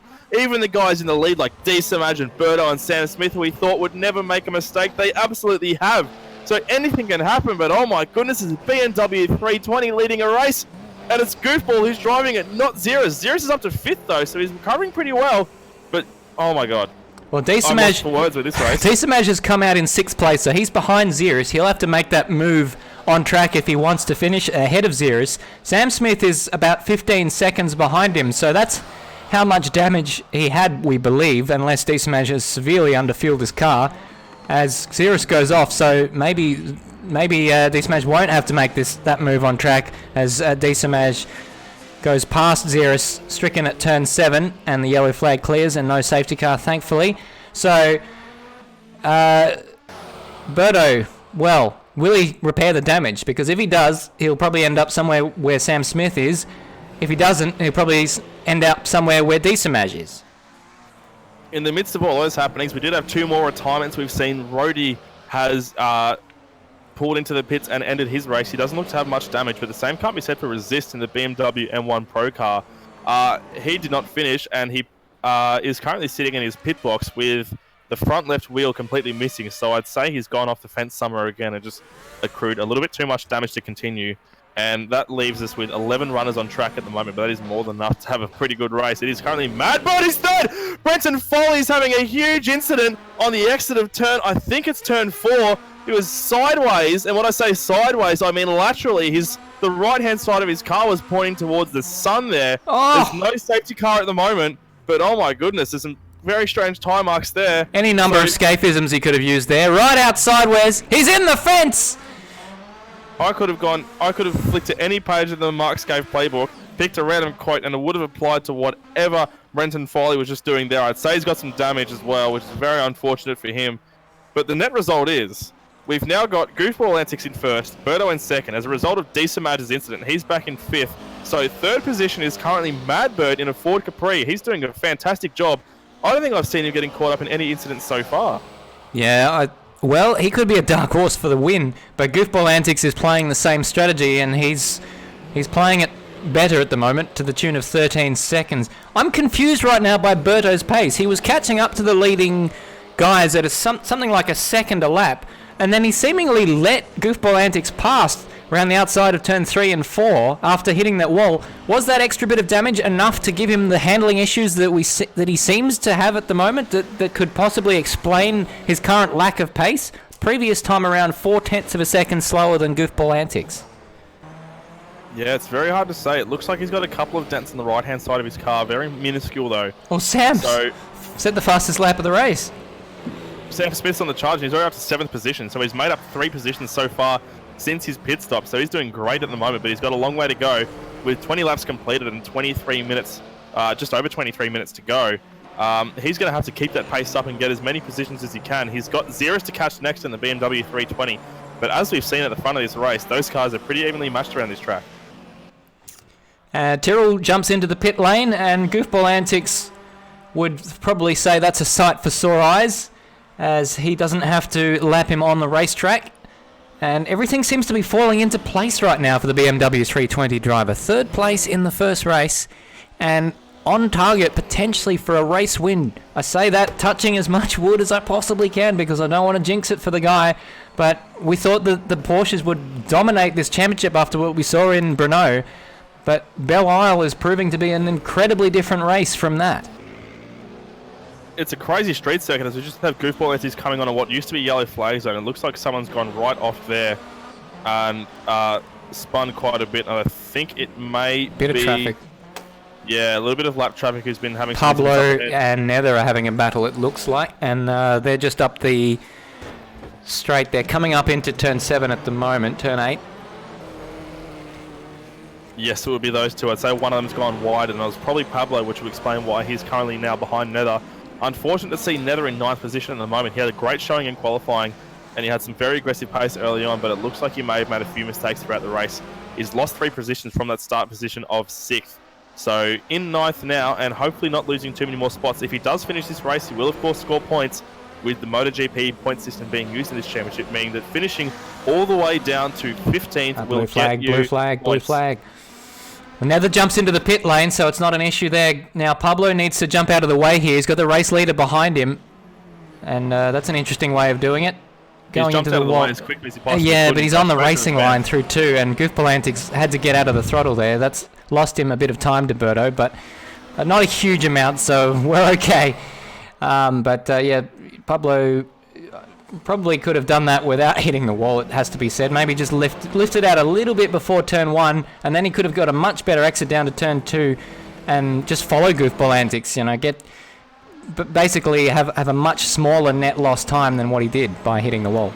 Yeah, it seems like a tricky spot there for lap traffic, so he's got a very interesting strategy there, but that would have been music to the ears of Berto, who would have seen that and his eyes would have lit up as he would be able to make some ground up on Goofball antics in the lead of the race there, as he lost a lot of time sitting behind Pablo, but the result is that Goofball antics is still streaking quite far ahead as Berto is able to get around that lap traffic through turn 7, which is a pretty dangerous spot to do it. But he's now 2.3 seconds behind Goofball antics. Well, Berto's feeling racy. He flashed the lights there at Pablo to let him know he was there, and I've got to hand it to Pablo. The way he let Berto through into turn 7 was textbook. Fantastic job. Letting it out of the throttle just a little bit early into the braking zone rather than doing it in the middle of the corner or on the exit of the corner where you lose an awful lot of time. Coming into the braking zone, you don't lose anywhere near as much time. Yeah, that's right. We've got a battle happening. It looks like for 4th and 5th. Desamaj has just made it past Brenton Foley, so that would have been a fantastic battle to watch. Unfortunately, we're looking at the lap traffic there at the front of the field. So Desamaj is now already up to 4th, and I'd say he's got some pretty great pace at the moment. He's got Madbird 26 seconds ahead though, so there's a lot of work for Desamaj to be doing, but Madbird will probably need to pit, I would say, and Desamaj has already made his stop. He's in a Capri though, and we reckon the Capris would be able to no stop if there was one safety car, and since we've had that, it's very likely that he won't have to make a pit stop. So that's a very tantalising battle in prospect. If Desamaj still has the pace to close in on Madbird, Madbird sees himself in a podium position, potentially 2nd place here. This is very true. I don't think Brenton Foley's going to be able to make too many more spots up now. If he can hold on to 5th for the rest of this race, it'll be job well done for Brenton Foley, because he's getting slippery and slidey all over the place. He's tipped it right into turn 3, drifted the entire way around that corner, and he's not going to make up too many time margins driving like that. Yeah, Foley had a very slow lap previous, 31.2 compared to the cars around him, both in the 28s, and Ziras is actually catching up a fair bit of time on him right now after having his many offs. He's now about 4 seconds behind, but he's probably more concerned about the car behind him, Sam Smith, recovering back through the field. Yeah, Sam Smith currently sitting in 7th, right on the back of Ziras now. As they make the run to turn 7, he's all over him like flies on a hot day, and it's going to be a tricky corner to get through there. They both keep it nice and tidy. No moves made through turn 7, which is a very wise thing to do, because it's a hell of a corner there, and if you put a foot wrong, it'll bite you hard. So they're going through 9 and 10 now on the run to the first gear corner of 11, where you have to really stay off those curves. On the run to turn 12, I'd say Sam Smith will now be trying to get past Ziras. No, that BMW 320 has a surprising amount of power and is able to hold its own through that part of the track, but Sam Smith, it'll just be a matter of when, not if, he gets past Ziras, and he'll hopefully be trying to do that as soon as he can, so he can keep charging up and hopefully be able to catch the back of Brenton Foley, which will probably happen sooner rather than later as well. Yeah, he's going to try and set him up for a move down into turn 3. Is he too far back? They have to brake a bit earlier than the 320s, but he's down the inside, and Ziras isn't going to make that particularly hard. Someone's had a moment up ahead. Is that a lapped car, or is it Brenton Foley having another moment? I would say that it's Brenton Foley having another moment. He's only 2 seconds up the road from this battle right now, so let's see if we can catch a replay of Brenton Foley locking it up, locking the rears this time. Bit of contact with the wall. That may well be something that gives him a bit of grief to the end of the race. So he now is going to have Sam Smith looming in his mirrors ever closer, as Sam Smith has just made the move up on Ziras for 6th place. Yeah, Brenton Foley's losing time all over the track now. He had a long slide with the back tyres through turn 7. He's glanced the wall out of 7 as well. So Sam Smith will be all over him in a very short matter of time, I'd say, as he gets all sorts. He gets the car all over the shop going through turn 11. I think it is Smith. 2 wheels on his wagon going through MotoGP style off that corner. Oh, Foley's drifted into the side of the exit of turn 12 there. And was it 12? Yes, I think it was. Berto's losing a fair bit of time to goofball antics now. That's gone out to 4 seconds. If I can go in the correct direction. There we go. Let's have a look. Has he lost any? No, he's lost 2 seconds, well, 1.5 seconds to goofball antics on the previous lap. So the tyres are getting a bit old. I would have thought we'd see him into the pits by now. Is he trying to make it on one stop? Surely not. I don't know if he can do it. I think he's had damage. That car doesn't look like it's handling particularly well. I wouldn't be surprised if he's brushed the wall another time and it's just compounding the issues for him. Yeah, he's got a couple of dents, so there's not too many more from the last time I had a look at it. But he may have some internal damage as well, especially with suspension. It looks like he's got a couple of knocks, maybe even on the front bumper too. Not 100% sure. It's hard to tell, but he is pitting now. So this will be very interesting. Where does he come out in relation to his teammate and also to Desamaj? Sam Smith is catching Desamaj at a fairly rapid rate of knots. Let's write that down. Lap 25 for Berto. He's going to be fast to the end of this race, but does he repair the damage that he's accumulated throughout the course of this race? It was lap 12 that Sam Smith came in. Pablo came in on lap 3, and as far as we know, that's the only pit stops that we've seen in this race, which squares with our numbers that the Capris and the 320s would be able to no stop if there were no safety cars. Or if there was one safety car, I beg your pardon. So Berto's on the move. He's currently in 4th place. Let's have a quick look at the live timing graphic to see where the guys. He's going to lose. He's going to go behind Ziras, I think. Yes, he is. There he is, behind that battle for 5th and 6th place. This is going to get pretty juicy. Ziras and Brenton Foley have been very dicey in the last few corners, I'd say, with the Capri and the BMW 320. It looks like Ziras had a bit of a look there into turn 3. He's not going to do anything this time around, but it won't be too long as he mounts the gutter there, completely jumps over the apex of turn 3. He'll be making that pass very soon, I'd say, and I think Berto will be doing the same, which would demote Brenton Foley down to 7th place if it eventuates. Big slide there from Foley. He was able to keep it on the apex, so he still holds on to that 5th position for now, but definitely keep your eyes on that battle. But at the moment, it is still Goofball who leads this race with Madbird in 2nd position, with those guys probably not needing to stop bar any damage. I'd say those two are looking pretty comfortable in those spots. Foley and Ziras, they get into contact. Is this another gift for Berto? Berto's going to try and drive around the outside of Ziras at turn 8, and he gets the job done. Oh, Ziras is not going to be particularly pleased with that. Foley's around. Oh my goodness. That's 4 positions that Berto's just been absolutely handed on a silver platter. 2 in the previous stint and 2 in this stint. They didn't make it very hard for him at all. So now with fresh tyres and a repaired Porsche, I'd say, since he's joined the track behind his teammate Sam Smith. Berto's going to be on an absolute tear right now. He's 7 seconds behind his teammate Sam Smith with 13 minutes to go. He's left it late, but can he recover any more positions? But so far, no pink pigs on the podium. 4th and 5th, I should say. Goofball Antics, Madbird, and Desamaj currently on the podium. Desamaj is currently 17.4 seconds behind Madbird. Last time I checked, about 2 or 3 laps ago, that gap was about 20 seconds, 19 or 20 seconds. So if he keeps this up, I'm not sure if he's going to be able to make it up there with 13 minutes to go in the race. He'll get close. But I think those 2 cars at the front, Goofball Antics in the BMW 320 and Madbird in the Ford Capri, are looking pretty comfortable where they are. It is Sam Smith who is making a charge as well. He's 4.5 seconds behind Desamaj. So 3rd, 4th, and 5th, if Berto can get the momentum going, could be a very dicey battle towards the end of this race.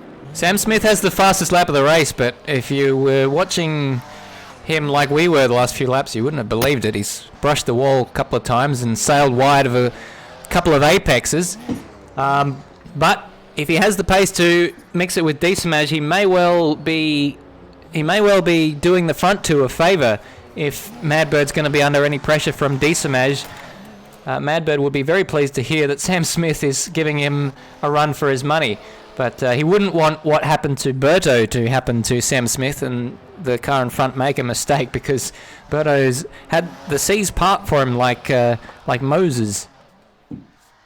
Absolutely. He's barely had to work for the positions he's got in the later stages of this race. And he'll be pretty pleased about that. Though, unfortunately, that damage did put him a little bit further back in the field. But 5th position is not a horrendous place to be right now. And with the pace that he's carrying, he's made up about a second on Sam Smith. Although it is a little bit negligible. I'd say Sam Smith is currently charging around at the same pace as Berto. I don't have the timing in front of me, so I can't see what their lap times have been. They'd be pretty close, actually. 1 minute 27.1 for Sam Smith, 1 minute 27.6 for Berto on the last lap. So Sam Smith's even gaining ground on his teammate there in 4th. So he's doing pretty well, holding his own. Big slide at turn 7 for Sam Smith. And he's going to graze the fence on the way out. So a little bit of damage there, maybe. Yes. Definitely lost time there. He's been doing a lot of that. Madbird lost 3 seconds to Diesemaj on the previous lap, so he's had a bit of a moment there. But I just want to give a bit of airtime to Goofball Antics, because if this continues as it looks like it will for Goofball Antics, is one of his... It's the most Goofball Antics win I could think of, as he leads by 24 seconds in an underpowered car, just staying out of trouble, barely having an incident in this race. And we saw him in the Group A series in the Alfa Romeo get a win that was unexpected at Mid-Ohio, and he did a similar thing in the Porsche Boxer Cup series at Brands Hatch. And if he adds to his winning tally with this BMW 320, it would be a richly deserved one in fantastic Goofball Antics style. Madbird as well. This reminds me of a podium finish he got in Adelaide way back in Season 2 in the stock V8 series of Brazilian stock cars that we raced back then. If you haven't seen that season review, do give that a look. That was a race where we accidentally had 100% damage on. We normally ran with 50% at the time, and Madbird kept his nose clean to finish with a podium, and he's done a very good job of keeping his nose clean here. 1 or 2 brushes with the wall, but he lost a position at the time out of turn 6, probably through no fault of his own. It was a brush, but the penalty for hitting the wall was a little bit higher than you would expect, as it hopped his car up in the air. But it seems to have not given him any ill effects, and his lap time on the previous occasion has returned to somewhat of a normal lap time, not losing too much time to Diesemaj, currently 11 seconds ahead. Diesemaj, I've got to say I'm impressed with his drive, the leading Porsche, and we saw him with 3 wheels on his wagon in Brno, but so far so good for him. Few incidents here and there, but he's done better than the other Porsche 935 turbos. Yeah, absolutely. It's been a phenomenal race for those top 2 guys so far, as you were saying before. Goofball especially in the lead at the moment with a gap of 32 seconds over Madbird. They've both been very well raced so far as Nether gets out of the way of Goofball in the run into turn 7. Very well done there. He's lost a little bit of time there, but Nether was quite a distance off the back of Pablo, so no real harm done for his chances there. But yeah, in terms of the Porsches, like I was saying at the start of the race, I had no idea who was going to finish where. I did say they were going to all be on the podium, but that's been very, very wrong, as they've all been getting, unfortunately, caught up. I'd say the huge amount of power these cars have is maybe playing into its detriment around a circle like this. It might be too slippery for the car's own good. Well, it'll be very interesting to see if any of the other tracks that we visit in this championship have similar characteristics to Belle Isle. We're not going to street circuits so much, but we are going to other tight circuits. Will they be more like Brno, or will they be more like Belle Isle, or will they be somewhere in between? That is the question. We've got Sebring next up, which is absolutely a power circuit, of course, built in the British style of laying down a flat track on an airfield. And that has some very long... Oh, Sam Smith, sorry, he's just gone into the wall very, very hard at turn 12. He was probably a bit frustrated trying to lap some traffic. He has 9 seconds to his teammate, but that was a heavy hit. Yeah, huge hit for Sam Smith there. Hopefully he doesn't have too much damage. He looks to have a little bit of a dent on the side of his car where he has gone in and at the front as well. So hopefully there's no structural damage to his car as he glances the wall out of turn 2 as well. Just getting a little bit unsettled on that bump. He's going to be losing a lot of time to Diesemaj now, although he's in his sights. There's a gap of about 3.4 seconds between those two now, so I'm not sure if Decimage has made a mistake. Yeah. Doesn't look like he has as well, because he's got a gap of 11 seconds to Madbird, so it's all bunching up at the front, while Goofball Antics is 47 seconds ahead of Decimage. Why is Where's Madbird? Madbird's fourth. No, he's showing in 4th place, but the timing still shows him 27 seconds behind Goofball Antics, so hopefully that's just a glitch that'll rectify itself when he goes through the second sector split. As it has done now, yes, my apologies. So Goofball Antics is in the lead, Madbird is still second. That was very strange. I thought Madbird had gone off into the fence and absolutely stuffed his race. Nerve-wracking. No, the Ford Capri is still pretty much pristine, as we can see it. We'll try not to talk too much about these. I mean, we have to because we're commentating on the race, but we can't. We don't want to sing too much praise on them. Let's quickly go through the championship. Potential championship points as it stands right now, as Tyrrell gets himself a drive-through penalty. Now, has he just come out of the pit lane? Let's have a look. I think so. I think I did see him pitting as he was getting involved with that lap traffic battle at the back there, so it may be a speed violation. Yeah, of course, no pit speed limiter on these cars, so that is an extra danger for these cars, especially if you have to make a pit stop, which you don't need to necessarily if you're in a BMW 320 or Ford Capri or a Toyota Celica. But moving on from that, Goofball Antics, as it stands, would jump himself ahead of Berto into the lead of the championship if it were to finish right now. And there is significant gaps between a lot of the front runners, with the exception at the moment being Sam Smith making inroads into Decimage at the moment. But Sam Smith and Madbird would be tied on 33 points apiece with, there'd be nothing to separate them because they both have a 2nd and a 4th place. So I guess we'd have to go back to, we've got 8 races left in this championship to separate them. But behind them, that was equal 3rd place, I should say. Berto would be in 2nd place on 36 points with a 1st and a 5th place. So it plays into our hands as the audience, I have to say. Yeah, absolutely. I'm just thinking of the championship battle of the last race of the last season of ARW. You did say it's very early stages so far, but I think we had, was it 2 guys, maybe Madbird and Decimage, who at the end of the last race,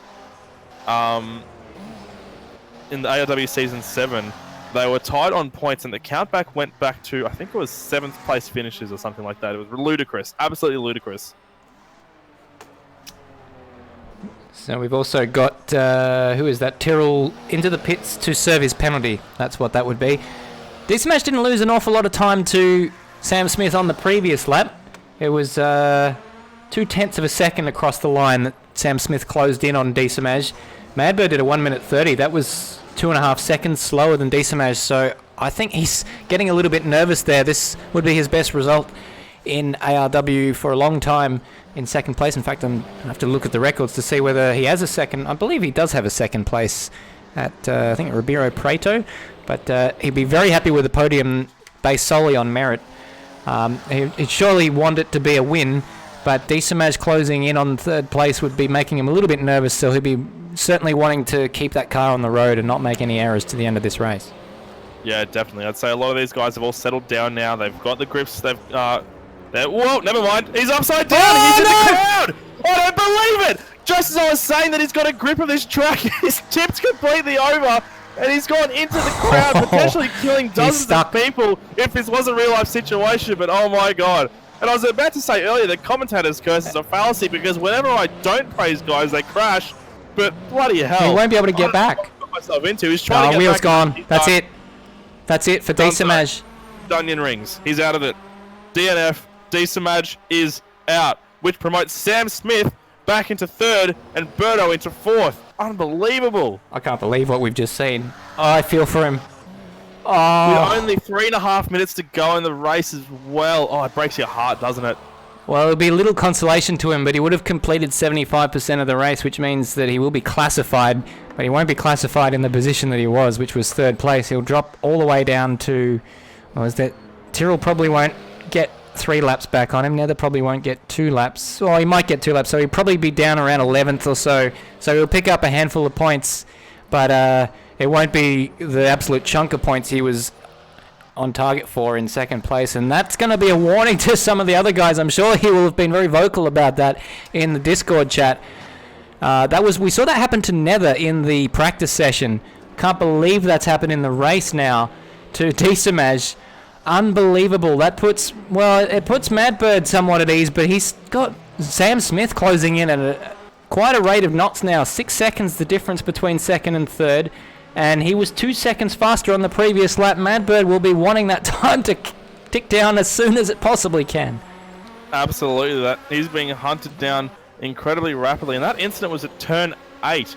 I reckon it would have caught Disamaj by surprise. I mean, it would have caught anyone by surprise no matter where it was on track if you pull an incident off like that. But turn 8 has not really been biting anyone this race. Obviously, there was the incident with Nether that you mentioned earlier in practice, but everyone's been getting called out and been getting very cautious around turns 3 and 7, but 8 just came out of nowhere, hit him on the backside and threw him off the side of the track, and he's out. Goofball's now coming around in turn 7 at the moment with 2 minutes to go now, plus 1 lap. 35 laps completed. He's keeping it very neat and tidy and probably even relaxing a little bit as he would be. He's got 40 seconds on Madbird, so he's gone down a little bit. He's not trying to push as hard as he possibly can, and that's for the best, I'd say. I'll keep an eye on that Madbird-Sam Smith battle. I don't think that's over yet. It's coming down at quite a rate of knots. Sam Smith is absolutely pushing right now. If he jumps up into second place, he has the potential to jump into the lead of the championship on 40 points, whereas Berto would be on 38. As it stands, he's currently on 36 points, 2 points behind Berto. Oh, it's going to be interesting. Meanwhile, we've got a battle for 6th and 7th at the moment. Roadhog is right on the back of Brenton Foley. Never mind, Roadhog spun. He's in the fence. Oh, no. They're going to hate you, aren't they? This is ridiculous. I don't know what I've done I don't know what they've done to deserve this. I'm just throwing out curses left, right, and centre. Brenton Foley getting very leery around the final corner. He keeps it all in one piece for now. But yeah, he's up 3 spots from where he started, Brenton Foley. So not too bad for him considering his qualifying lap, which was very disastrous for him. So he finishes in 6th position. He'll still pick up a few points. That was better than the 7th that he was on track for earlier. So I'd say he got past Roadhog. But Roadhog's up a few places as well. He's been a very good mover and shaker. Starting from 10th, he's now 7th. Possibly a beneficiary of all the incidents that we've seen up ahead. Believe we have 2 laps remaining. Madbird had lost 2 seconds to Sam Smith on the previous lap, and the gap between them is about 2.7 seconds. So Madbird is going to have to defend from Sam Smith at the end of this race.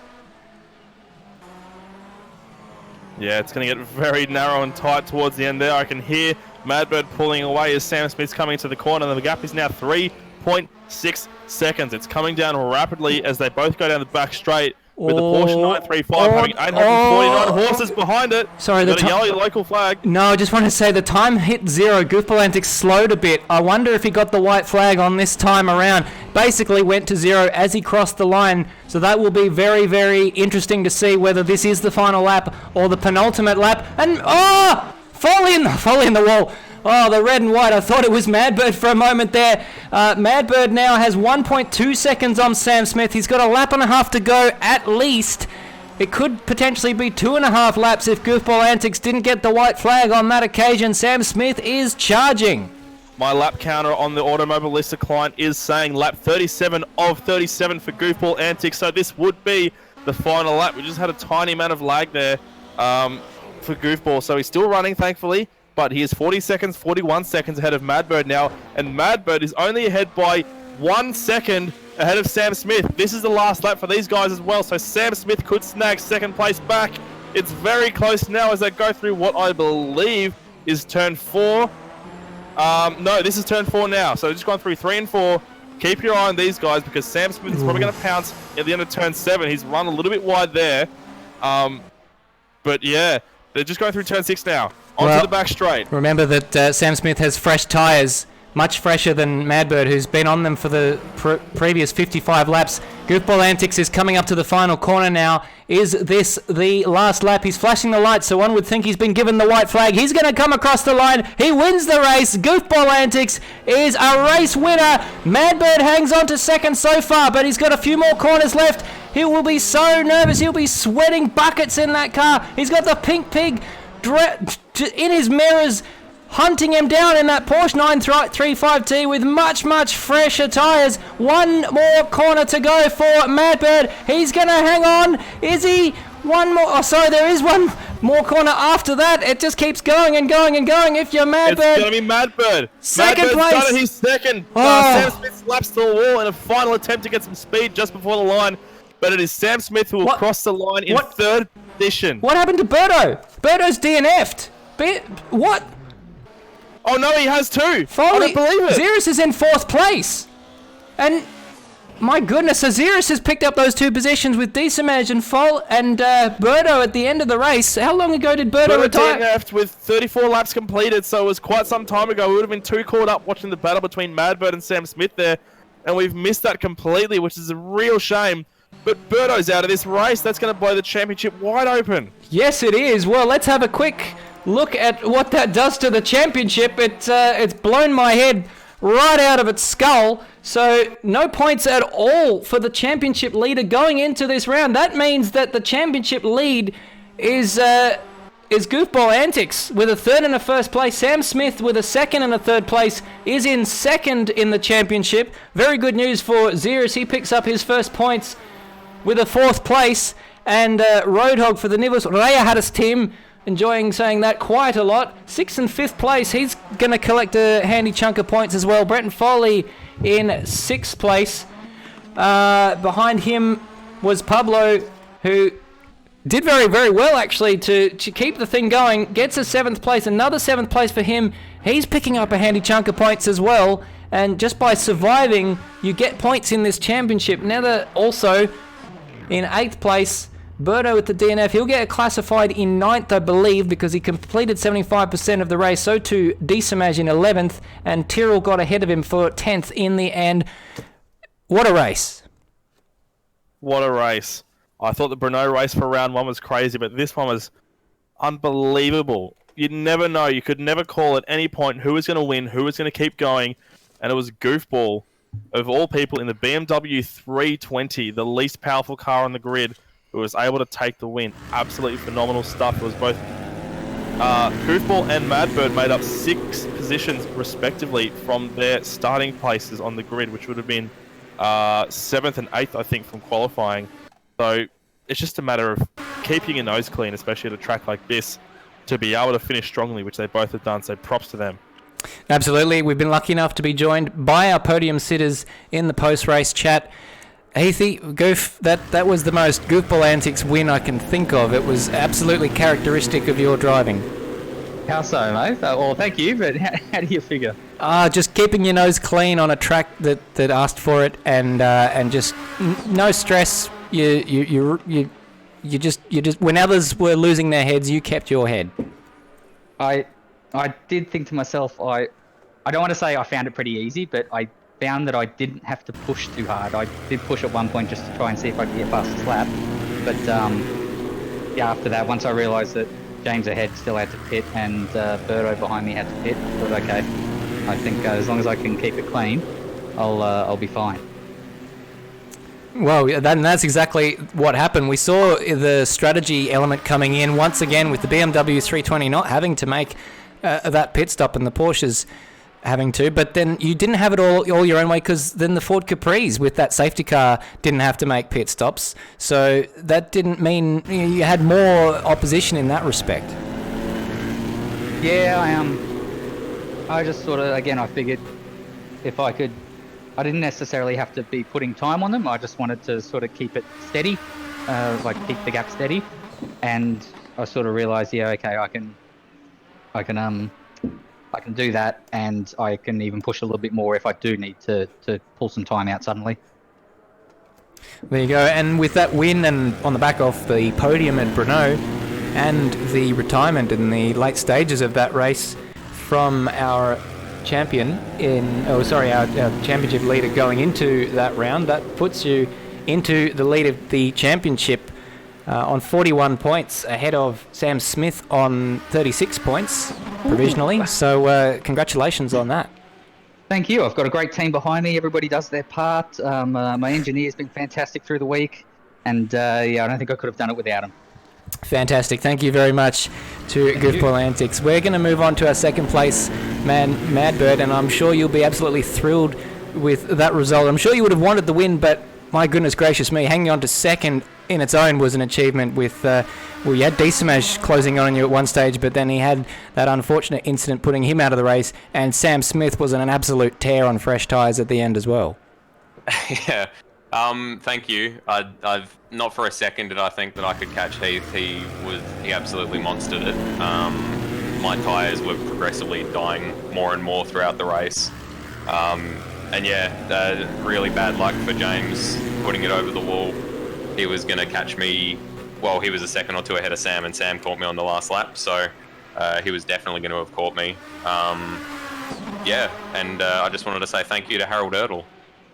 Yeah, Harald Ertl, of course, the man who would be dedicating, I'm sure Goofball Antics, if he had his interview again, would dedicate his win to the memory of the late Harald Ertl, who won the DRM Championship in 1978 in the BMW 320 that Goofball Antics is driving. And of course, it goes without saying that we'll be naming our trophy for this championship after him. But moving on from that, Madbird, you really, towards the back end of that race, you were talking about Diesemash gaining a lap on you. Were you just trying to keep the car in a straight line, not making the mistakes that other guys were making, or were your tyres just that bad at the end? A bit of both. Yeah, I did a little bit of practice. I sort of vaguely tested if I could do a no-stop if I fuel saved like crazy under the safety car, and I found that I could, but I just thought, I didn't think that there was a very good chance that we'd only have one safety car, and so if you have more than one safety car, then it doesn't matter. First of all, thank you to everyone for driving really cleanly. But yeah, I was basically just trying to keep it on the track at that stage. I kept looking up and seeing that the Porsches either hadn't hit yet, and I knew that they'd have to take about 50 seconds worth of pain to do that, or that they were far enough behind me that I had a little bit of a buffer. I think I was losing about a second, 1.6 seconds a lap to James or something while he was chasing me down, but I figured I had the margin to handle that. Yeah, and I caught a couple of back markers toward the end, which took an extra second or two off my time, and Sam was right on me on the last lap. Absolutely. Well, let's turn our attention now to Sam Smith. Thank you, Madbird, for your words, and congratulations again on the podium position. Thank you very much. And Sam, well, that was probably one of the most up and down races from your point of view. Into basically, you know, from starting on the front row, you had your Diesemash up ahead of you and your teammate behind you, so you'd lost the position to Diesemash, but you'd gained the position on your teammate. Then all sorts of hell broke loose in the middle of the race. You got to the lead at one stage, you had a few brushes with the wall, and then you fought back onto the podium. Is that a fair summation from your point of view? Well, there was a little bit of a plan. Berto sort of made a plan for me to, run a bit lower boost and pit at certain times, but that was all out the window as soon as I hit that wall too hard and bent that steering. And then when I had the pit stop, it was only 42 seconds and I repaired my damage, so I didn't really lose that, but my driving to the walls was just terrible. Yeah, well, it is a treacherous track from that point of view. The walls in Belle Isle are not forgiving. We saw that happen a few times, not least of which to Madbird with the hop losing him a position early on in the race. Did that happen to you? You did have one of those right near the end, yeah.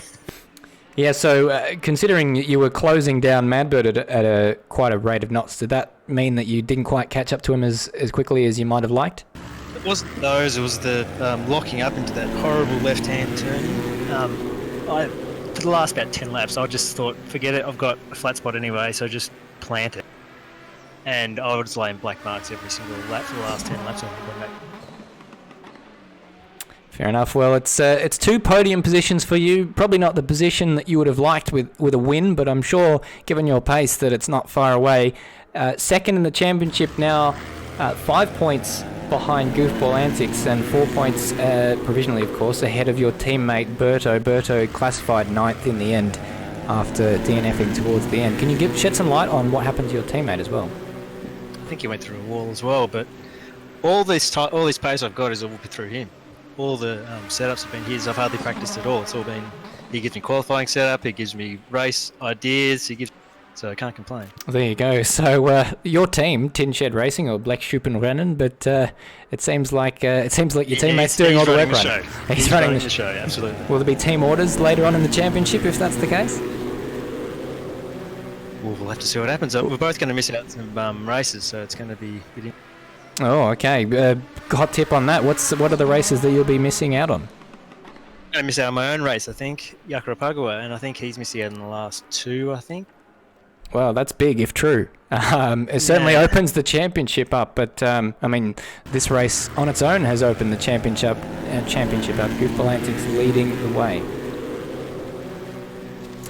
Well, thank you very much to our podium sitters for joining us. Matt, what can you add to what we've just seen? It's been quite an exciting round, and it'll be a hard act to follow in Sebring next time out.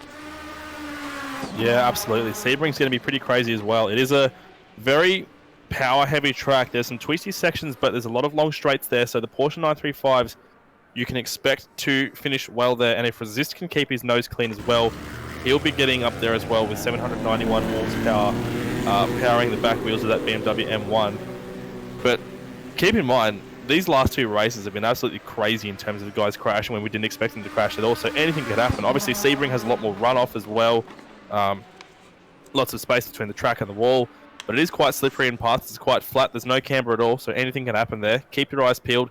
Don't miss it, guys. It's going to be a great race.